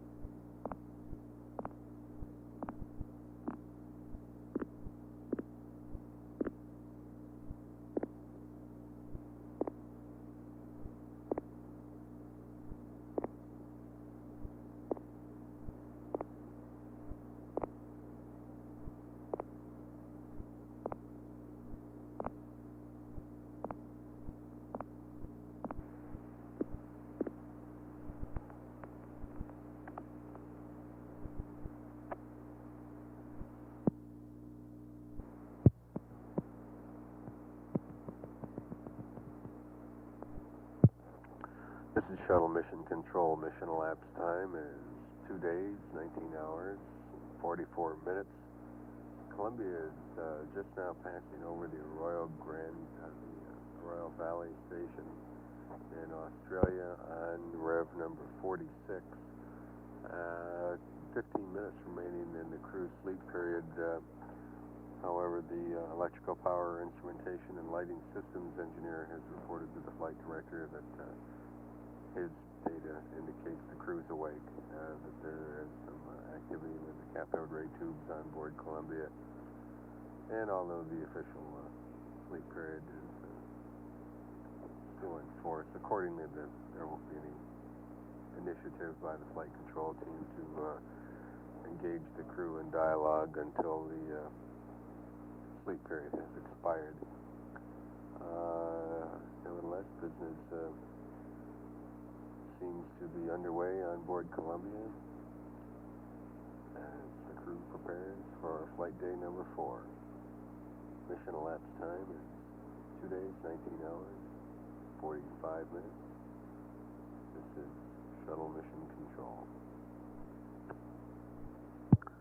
We've had loss of signal at Arroyo Grande. We'll reacquire again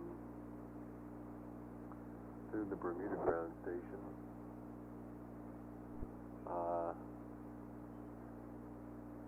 In approximately 30 minutes, and we can anticipate our first voice contact with the crew of the day.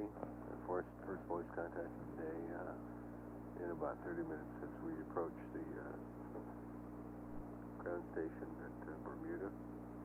Mission elapsed time 2 days, 19 hours, 48 minutes. This is Shuttle Mission Control.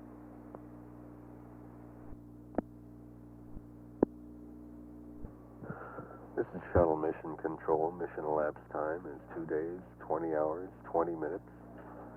Columbia is on its 47th orbit of the Earth. about 1 minute away from acquisition of signal through the Bermuda ground station. And in as much as we saw some activity on board the Columbia through the electrical consumption monitoring, some activity of onboard Columbia was apparent through the Arroyo Valley station. We can safely anticipate voice contact during this pass over Bermuda. There's a keyhole in this pass. We will have 40 seconds of opportunity for voice contact, then a loss of signal through the keyhole for about a minute, then reacquisition of signal for another 5.5 minutes. Flight control team is poised to begin the day's business. Capsule communicator David Griggs should be sending up the wake-up call shortly. Mission elapsed time, 2 days, 20 hours, 22 minutes. This is shuttle mission control.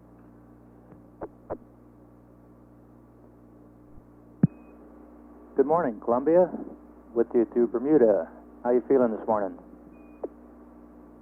Good morning, Dave. Top of the morning to you. We're up and at 'em and taking care of our checklist changes, making a little breakfast, shaving and so forth. Looks like a great day out there, and we're feeling a little better. Sounds good, Jack. We got a keyhole coming up here in a few seconds. We'll have some music for the junior service when we come out of it. You'll be listening.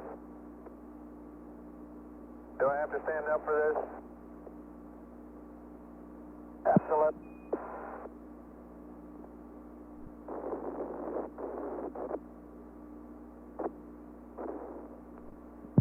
In that keyhole period now, and acquisition of signal again very briefly in a moment or two.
That's very good. That'll get us off to a large start. Thank you. Okay, Gordo, we had a few people standing up around here, too. I even stood up for that myself, Dave.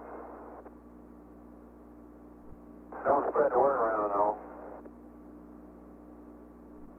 Okay, Jack, we copy that. A couple minutes to go, and then we'll pick you up at Madrid at, 34 minutes after. And we don't have anything to pass to you this morning, so it's almost your free time for a good meal. Well, you guys are easy today. Compliments to your Timbu makers. They sure haven't missed yet. We've yet to have an alert, I believe, during the night. We copy that. Understand, no alerts during the night.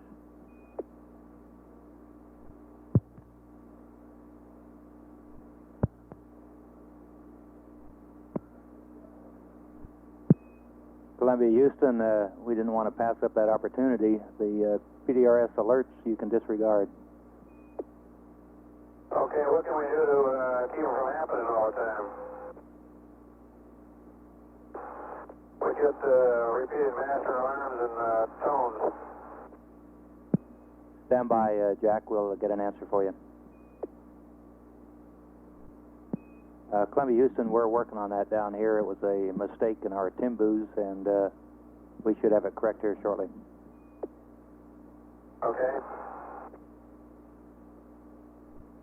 Columbia, Houston, approaching LOS. We'll see you at Madrid in about 6. Right.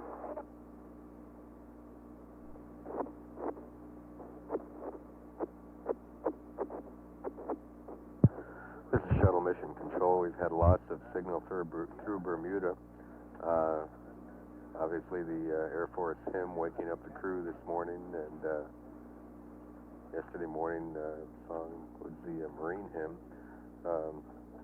Columbia pilot Gordon Fullerton congratulated the team on its efficiency in setting up TIMBUs. TIMBUs are the acronym for Table Maintenance Buffer Update, which is the process of setting parameters above or below which readings would trigger an alarm. The fact that no alarms went off and woke the crew during the night was the subject of that congratulations from Gordon Fullerton. And in as much as the crew was not awakened during the night, however, with some irony, no sooner did Colonel Fullerton say that than an alarm sounded on board the Columbia through some inadvertent measurement, and the flight control team is now looking at the episode which caused that alarm, and may suggest some mitigating action when we reacquire ground contact in 4.5 minutes through Madrid. Mission elapsed time 2 days, 20 hours, 30 minutes. This is Shuttle Mission Control. Columbia Houston, back with you through Madrid for about 6 minutes. Okay, we got you at Madrid. Columbia Houston, we've sent up a new TIMBU for the PDRS temps you're getting. We'll take the hits on that. It was our fault. We had reset the TIMBUs for, or the limits for daytime ops, and I guess we just sent them a little bit too early, so don't anticipate any more C&W on that. We'd also like you to cycle the Star Tracker shutters for some stars of opportunity, if we could get them. And the -Z tracker is looking at the Earth right now, but when it's clear, you can go ahead and cycle it. The Y is clear at this time. Okay, I noticed, been looking at them that they are enabled, and I'll open the shutter in the Y tracker. And we have several stars on the table. Roger. Looks like you guys were really doing a lot of planning overnight, Dave. Okay, we're not sure whether that came down tongue-in-cheek or what there. Say again? We understand your comment, Jack. Oh, I'm working the changes into my cap right now. I just saying it looks like you guys have really done a lot of planning, a lot of hard work. Okay, we appreciate the comment. It looks like it's going to be a busy day, but it ought to be a good one and enjoyable for you and us both.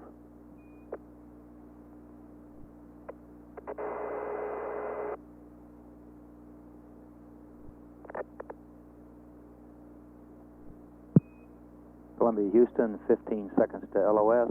Yargadee is next at 21:07. Okay, we'll see you, Yargadee.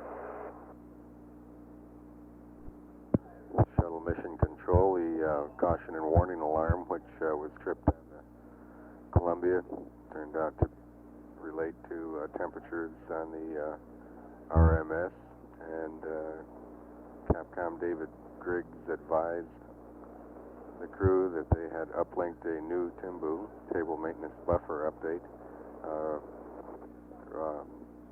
broadening the parameters, the temperature parameters for that reading, and precluding the chance that that alarm will trip again. We're in a loss of signal period for about 30 minutes until we reacquire again on orbit 47. And when we do reacquire, it'll be through the Yargadee station in Australia. Columbia is right now over the Mediterranean Sea, just over the tip of southern Italy at mission elapsed time 2 days, 20 hours, and 42 minutes. This is Shuttle Mission Control.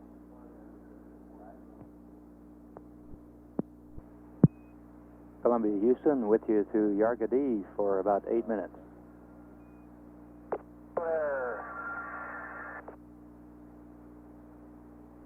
Still and clear, Dave. How me? Roger, I've got you loud and clear, Gordo. I just reading the morning paper. I finished breakfast and shaved and washed up and definitely feeling ready to go do it. Okay, sounds good. A little more explanation on the PDRS temps. We're, after looking at the data, found out that we were at a bad spot on the cal curve. We were getting some bit cycling. We did finish the RMS thermal cold testing, and our intentions are now to leave the heaters in the auto mode for the remainder of the flight. And we've also, as I told you before, changed the Timbus to a lower level, and you should not receive any more PDRS temp C&Ws unless there really is an anomaly. Okay, and all these call-outs that say heaters on and off, you want to just leave them auto from here on out. Is that what you said? That's affirmative, Gordo. Just leave the heaters auto. Okay. Columbia, Houston, about 45 seconds to LOS here at Yargadee. Aurora is about a minute and a half from now. Your earliest MET of enable will be 2200, and the forward light status should be lit. One other thing relative to the recorder, we would like track select 9 on tape recorder 1. Okay, Dave, we copied that. Okay, we'll talk to you again at Aurora in about 1 minute.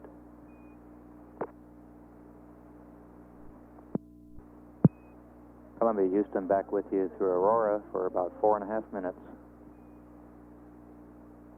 Okay, Dave.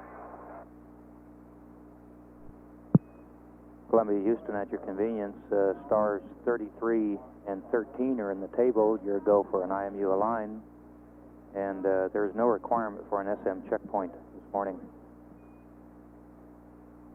Okay, no checkpoint, and stars 33 and 13 are good for alignment. We'll do it. And I hope you don't mind, we got checkpoint already. No factor, Jack. No problem at all. Columbia, Houston, about 40 seconds to LOS.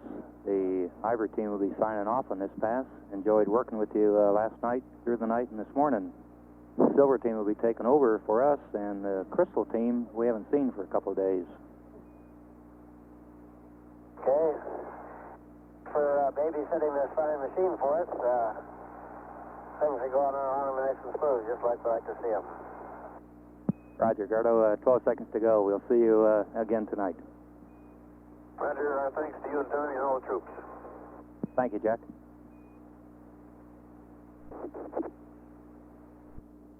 The Shuttle Mission Control, we're in a loss of signal period, having just come out of Arroyo Valley.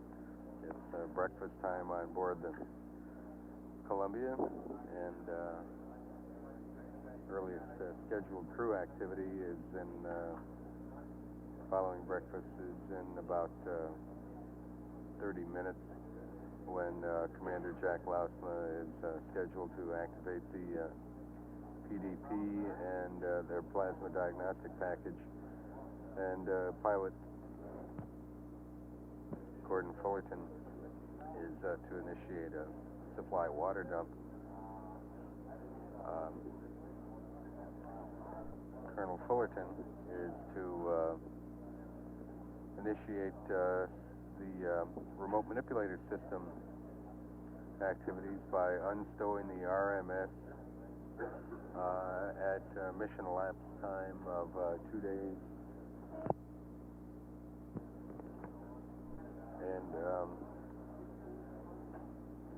there will be some berthing and unberthing activities with the RMS prior to grappling and deployment of the plasma diagnostic package. Columbia on its 48th orbit of the Earth. Mission elapsed time 2 days, 21 hours, 27 minutes. This is Shuttle Mission Control. Mission Control Houston, 2 days, 21 hours, 51 minutes, mission elapsed time. Standing by for reacquisition of signal with Columbia as we begin a stateside pass in just about 10 seconds. Columbia, Houston, the Silver Team's back with you. Looking forward to day 4. Sally, so wait. Roger, Gordo. Get all these changes in the book before it's over, then we'll be set to go. Sounds good, and let us know if you've got any questions. And Columbia, I've got the numbers for your water dump this morning when you're ready. Hold on a minute. Roger. Okay, I'll take them. Okay, we'd like you to dump tank Bravo only to 10%, 10%. Okay, tank Bravo to 10. Roger, and that's scheduled in the cap at 2200. And Gordo, just a reminder, the OSS-1 tape recorder 2 is not operating, so during the PDP activation this morning, you should just disregard all references to OSS-1 tape recorder 2. I was wondering about that. It's totally given up the ghost, huh? I'm afraid so.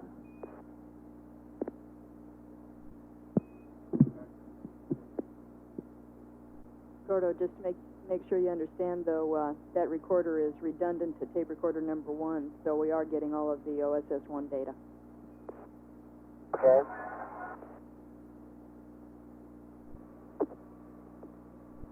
Good morning, Miss Sally. Good morning, Jack. You and Neil and all the rest of the gang ready for a big day? We sure are, Jack. Let me tell you something about the commode. No, not really about the commode. The two valves down below the commode, the fan separator knob and the vacuum vent valve knob. Okay. The vacuum vent valve knob comes off your hand. I don't think that valve is open. We copy.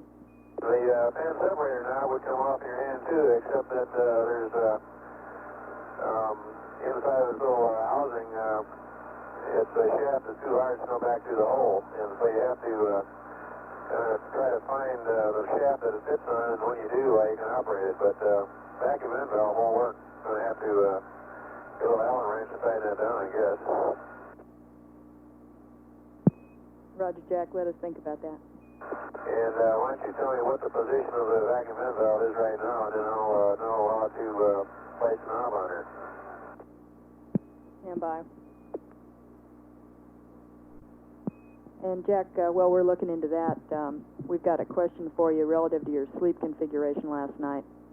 We'd like to know whether there was any headset other than the wireless headset that you had plugged into an audio panel, and if so, what the transmit ICOM mode switch position was. We did not have an HIU plugged in.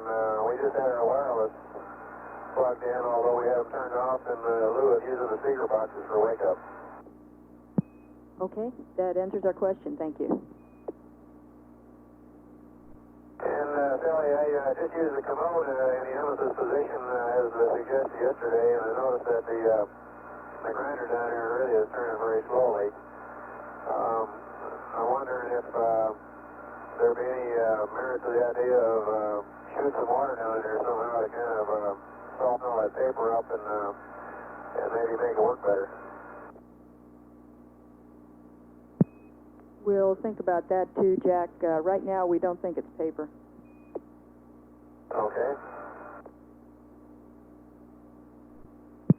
Columbia, Houston, Jack, looking at it from down here, it looks to us like the vacuum vent valve is open, and that's the configuration that we'd like it left in. There's no reason to pull out your IFM toolkit right now. It looks like we can control any flow overboard by using the commode control. So the configuration looks good to us right now. Okay, that's good news. I'll not do anything with that. Roger. And we're still thinking about your water suggestion. We'll talk to you in Madrid at 2208. Okay.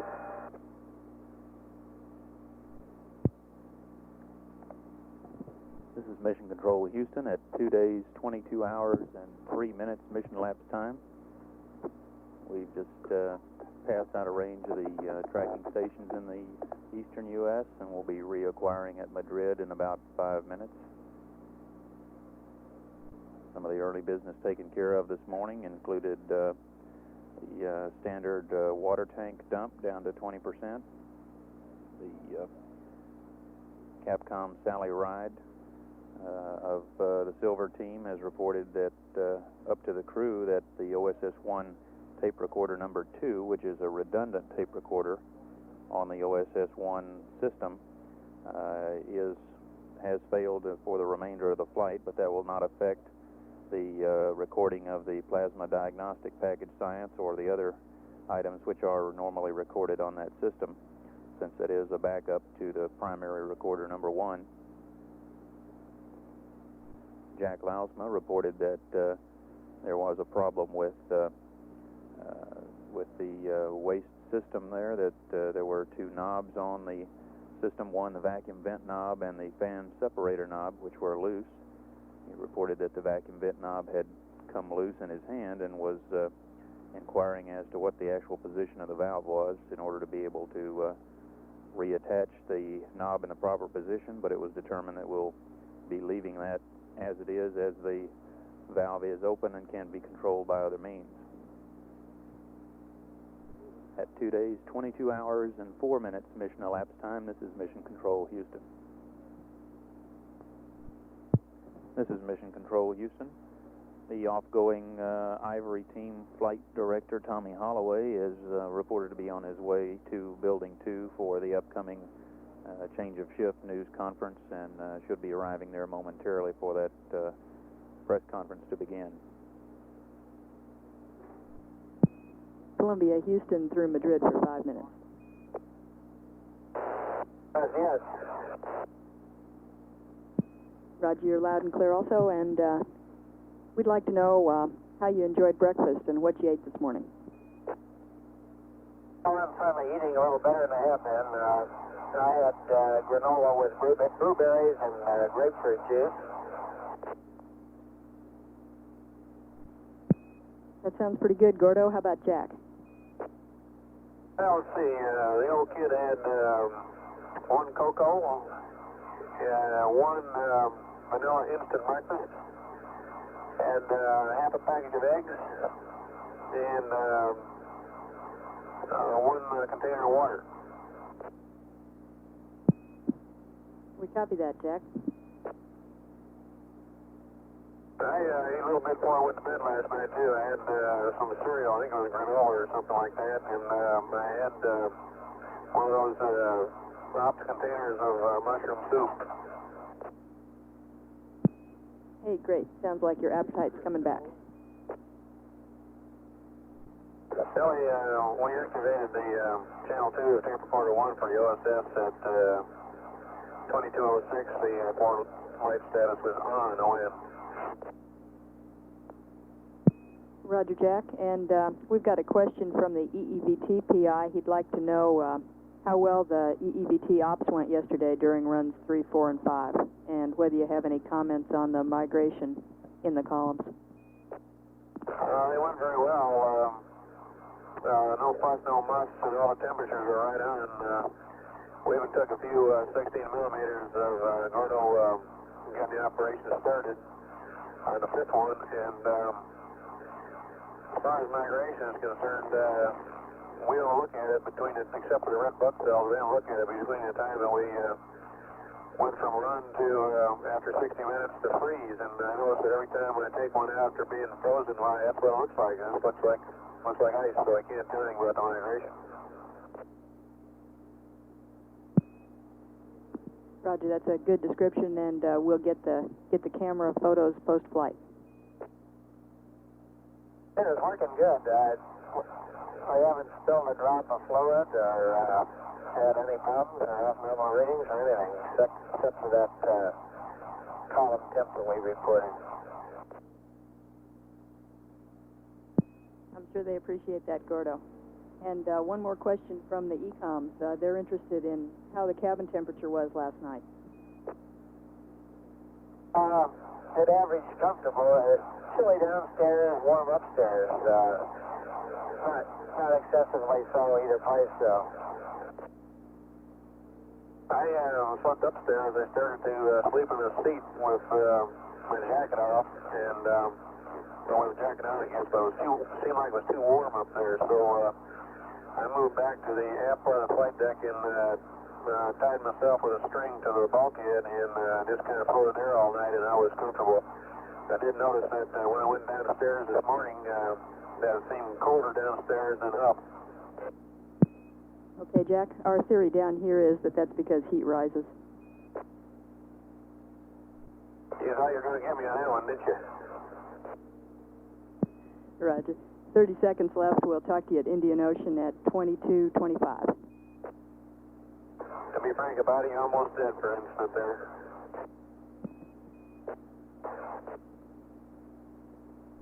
There's a little hot air coming up on the uplink there. I heard that.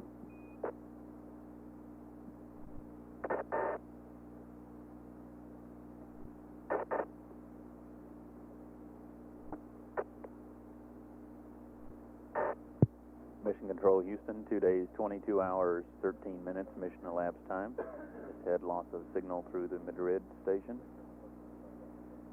Be reacquiring in about 11 and a half minutes through the Indian Ocean station.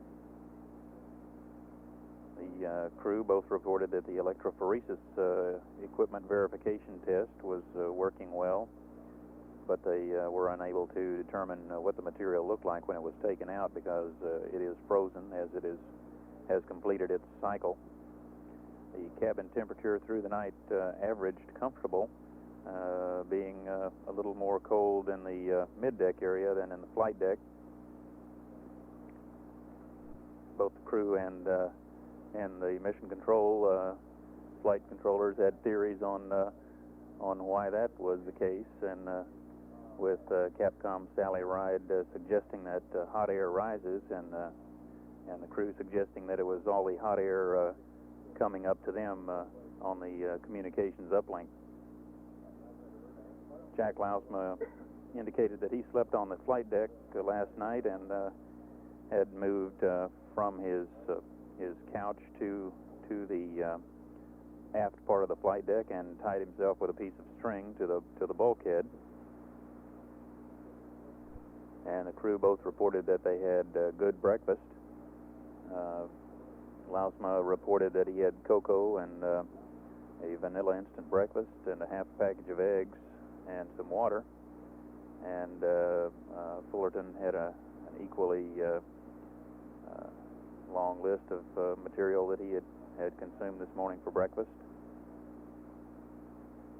Lausma had also noted that last night he had an unusual combination of granola cereal and mushroom soup, although not necessarily mixed together. Have about 9.5 minutes before reacquisition of signal on the 48th orbit of Columbia around the Earth. 2 days, 22 hours, 16 minutes mission elapsed time. This is Mission Control Houston.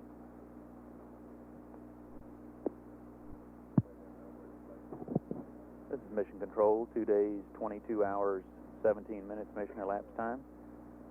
Flight Director Tommy Holloway of the off-going Ivory team is back in Mission Control, but we'll be leaving. He will be leaving for the Building 2 News Center shortly, and we are expected to get that press conference underway at approximately 8:30. Accompanying Mr. Holloway will be Ellen Schulman, the surgeon on that shift, and will be available during the press conference as well. 2 days, 22 hours, 17 minutes mission elapsed time. This is Mission Control Houston. This is Mission Control Houston, 2 days, 22 hours, 25 minutes mission elapsed time on the 48th orbit. We're to reacquire communication with Columbia in about 20 seconds over the Indian Ocean Station. Crew is scheduled to begin a fuel cell purge, and Gordon Fullerton should be beginning to power up the remote manipulator arm and check it out before a test of unberthing and berthing the plasma diagnostic package in about 25 minutes. Should have voice contact momentarily with Columbia over the Indian Ocean Station. This is Mission Control Houston. Columbia, Houston through Indian Ocean for 6.5 minutes, over. Okay, we're hearing you loud and clear. Time is out, part,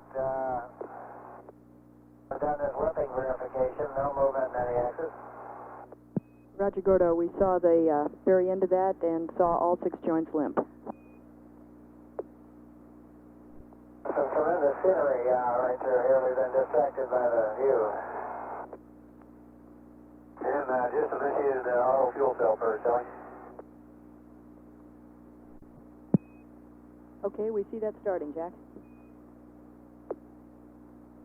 I don't have the numbers for the PGU right with me, but they are all around 22 and 23, and all lights were normal this morning. Roger, Jack, we copy that. I talked to interviews at 21, 22, 30, in case you want to look that up, or I'll read it to you if you want. Roger, 21, 22, 30, Jack. And Jack, we got the angles down here. There's no need to read them down to us. Okay. So I just cycled the gas heat relay 04. Roger. And Gordo, we've taken a look at the data down here, and your go for the PDP unberth when you get ready for it. Okay, we'll get to work on that. Columbia, we're 40 seconds to LOS. Yargity is next in 9 minutes. Okay, let's see that. Columbia, going over the hill, we see that you've got all of your CRTs on SM. Just a reminder. Mission Control Houston, 2 days, 22 hours, 33 minutes mission elapsed time. Just passed out of range of the Indian Ocean tracking station. We'll be reacquiring in about 7.5 minutes through Yargity in Western Australia. Fullerton reported that the remote manipulator arm has been uncradled, and the ground controllers noted that in the limp check test that all of the joints appeared to be limped as part of the test, as they should be at this time. And they will be proceeding shortly with the berthing and unberthing of the plasma diagnostic package as scheduled. 2 days, 22 hours, 34 minutes mission elapsed time. This is Mission Control Houston. Mission Control Houston, 2 days, 22 hours, 41 minutes mission elapsed time. Standing by to reacquire communication with Columbia over the Yargity tracking station in Australia. Columbia, Houston through Yargity for 7 minutes, over. Okay, we got the arm in the high hover position over the PDP right now. Roger. You there, Sally? That's firm.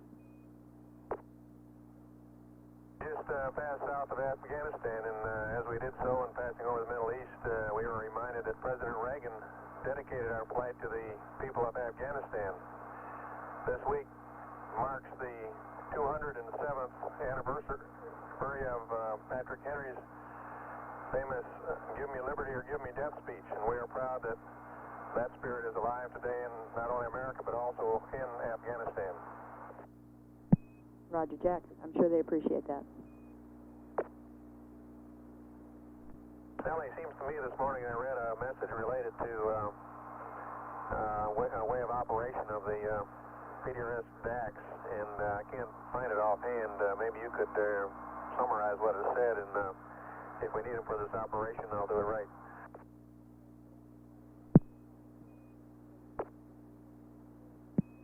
Roger, Jack, I've got it right here. What we want you to do is run each DAC camera at 6 feet per second for 30 seconds.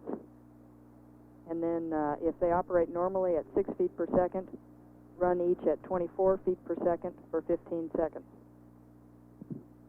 And I can continue if you want to, if you've got a pencil, or I can just read you the next step when you're ready. Like right now, for example. Roger. If the DACs work at 24 frames per second for 15 seconds, we'd like you to use the cameras at 24 frames per second or 6 frames per second, however it's called out in the checklist, and just not use any of the DACs that do not operate. And we'd like to hear the results of this test. Okay, I'm going to run them at 6 frames a second for 15 seconds right now, right? 6 frames per second for 30 seconds. Okay. Okay, the only one that is showing a run light is mid-aft. And all the other breakers are still in, but no lights are on. Roger, stand by.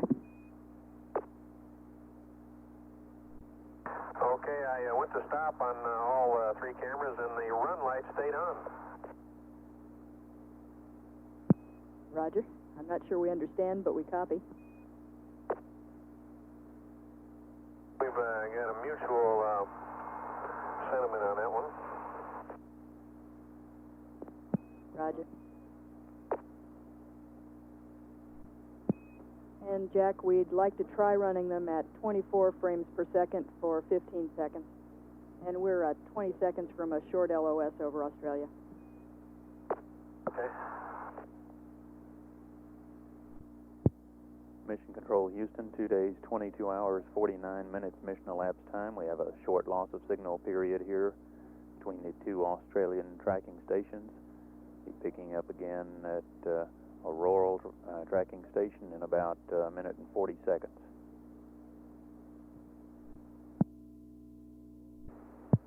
Mission Control Houston, standing by to reacquire over Aurora. Columbia, we're back with you for 4 minutes over Australia. Okay, Girdle's lowering away on the RMS toward the PDP, and I did the test at 24 frames a second. And when I turned the cameras on, the run light that was on went out, and then it started to come on very dimly and got a little bit brighter at the end of 15 seconds. When I turned it all off, the light then went off. Roger, Jack. It doesn't sound like the DAC are working very well. How about if you want me just to not try to even run them? Stand by. Columbia, Houston, Jack, it sounds like we've got film jammed in each of the cameras except the mid-aft. We'd like you to run the cameras anyway per the checklist and hope that we get some data out of them. Okay, I think I better run them at 6, 12, or 24. Stand by. We got the arm down over the pin. That's looking pretty good here visually. Okay, good. And Jack, we'd like you to run them per the checklist. I believe it's called out when we want either 6 frames per second or 24 frames per second in the PDRS checklist. Okay, I'll do it as printed. Just pretend like they're all going. That's firm. Columbia, Houston, 30 seconds to LOS. For information, the fuel cell purge looked real good to us. And we'll be talking to you again over the States in half an hour with live TV. Okay. And Jack, just a reminder that if you have any problem with the PRCS, we'd like you to recover with the vernier DAP. Okay, we'll do that, then we got a capture and a grapple. Hey, that's good news. Rigidized and got all the normal talkbacks. That's super, and we're seeing the data. This is Mission Control Houston, 2 days, 22 hours, 56 minutes mission elapsed time. Just had loss of signal over Australia, and we will be reacquiring in about 30 minutes over the continental U.S., where we will have a live television downlink. That will include RMS activities. Currently, Gordon Fullerton reports that the remote arm has been maneuvered into position and has captured and rigidized and grappled with the PDP, which is the first time that we have used the arm and in that purpose, and have actually completed a capture and grapple. We should be seeing some television of that in about 30 minutes when we make a pass over the U.S. Commander Jack Lausma reports that he is doing some troubleshooting with the data acquisition cameras and has gone through some tests running them in various speeds, with the apparent result that only the mid-aft camera is working properly. Flight controllers suspect that film may be jammed in the other cameras, and there have been some peculiar signals on the run light indications, and there was a decision made to go ahead and run those cameras, put them in the run mode as if they were actually acquiring data, in the hopes that perhaps the run indication lights were malfunctioning and that we may be acquiring some data after all. At 2 days, 22 hours, 57 minutes mission elapsed time, this is Mission Control Houston.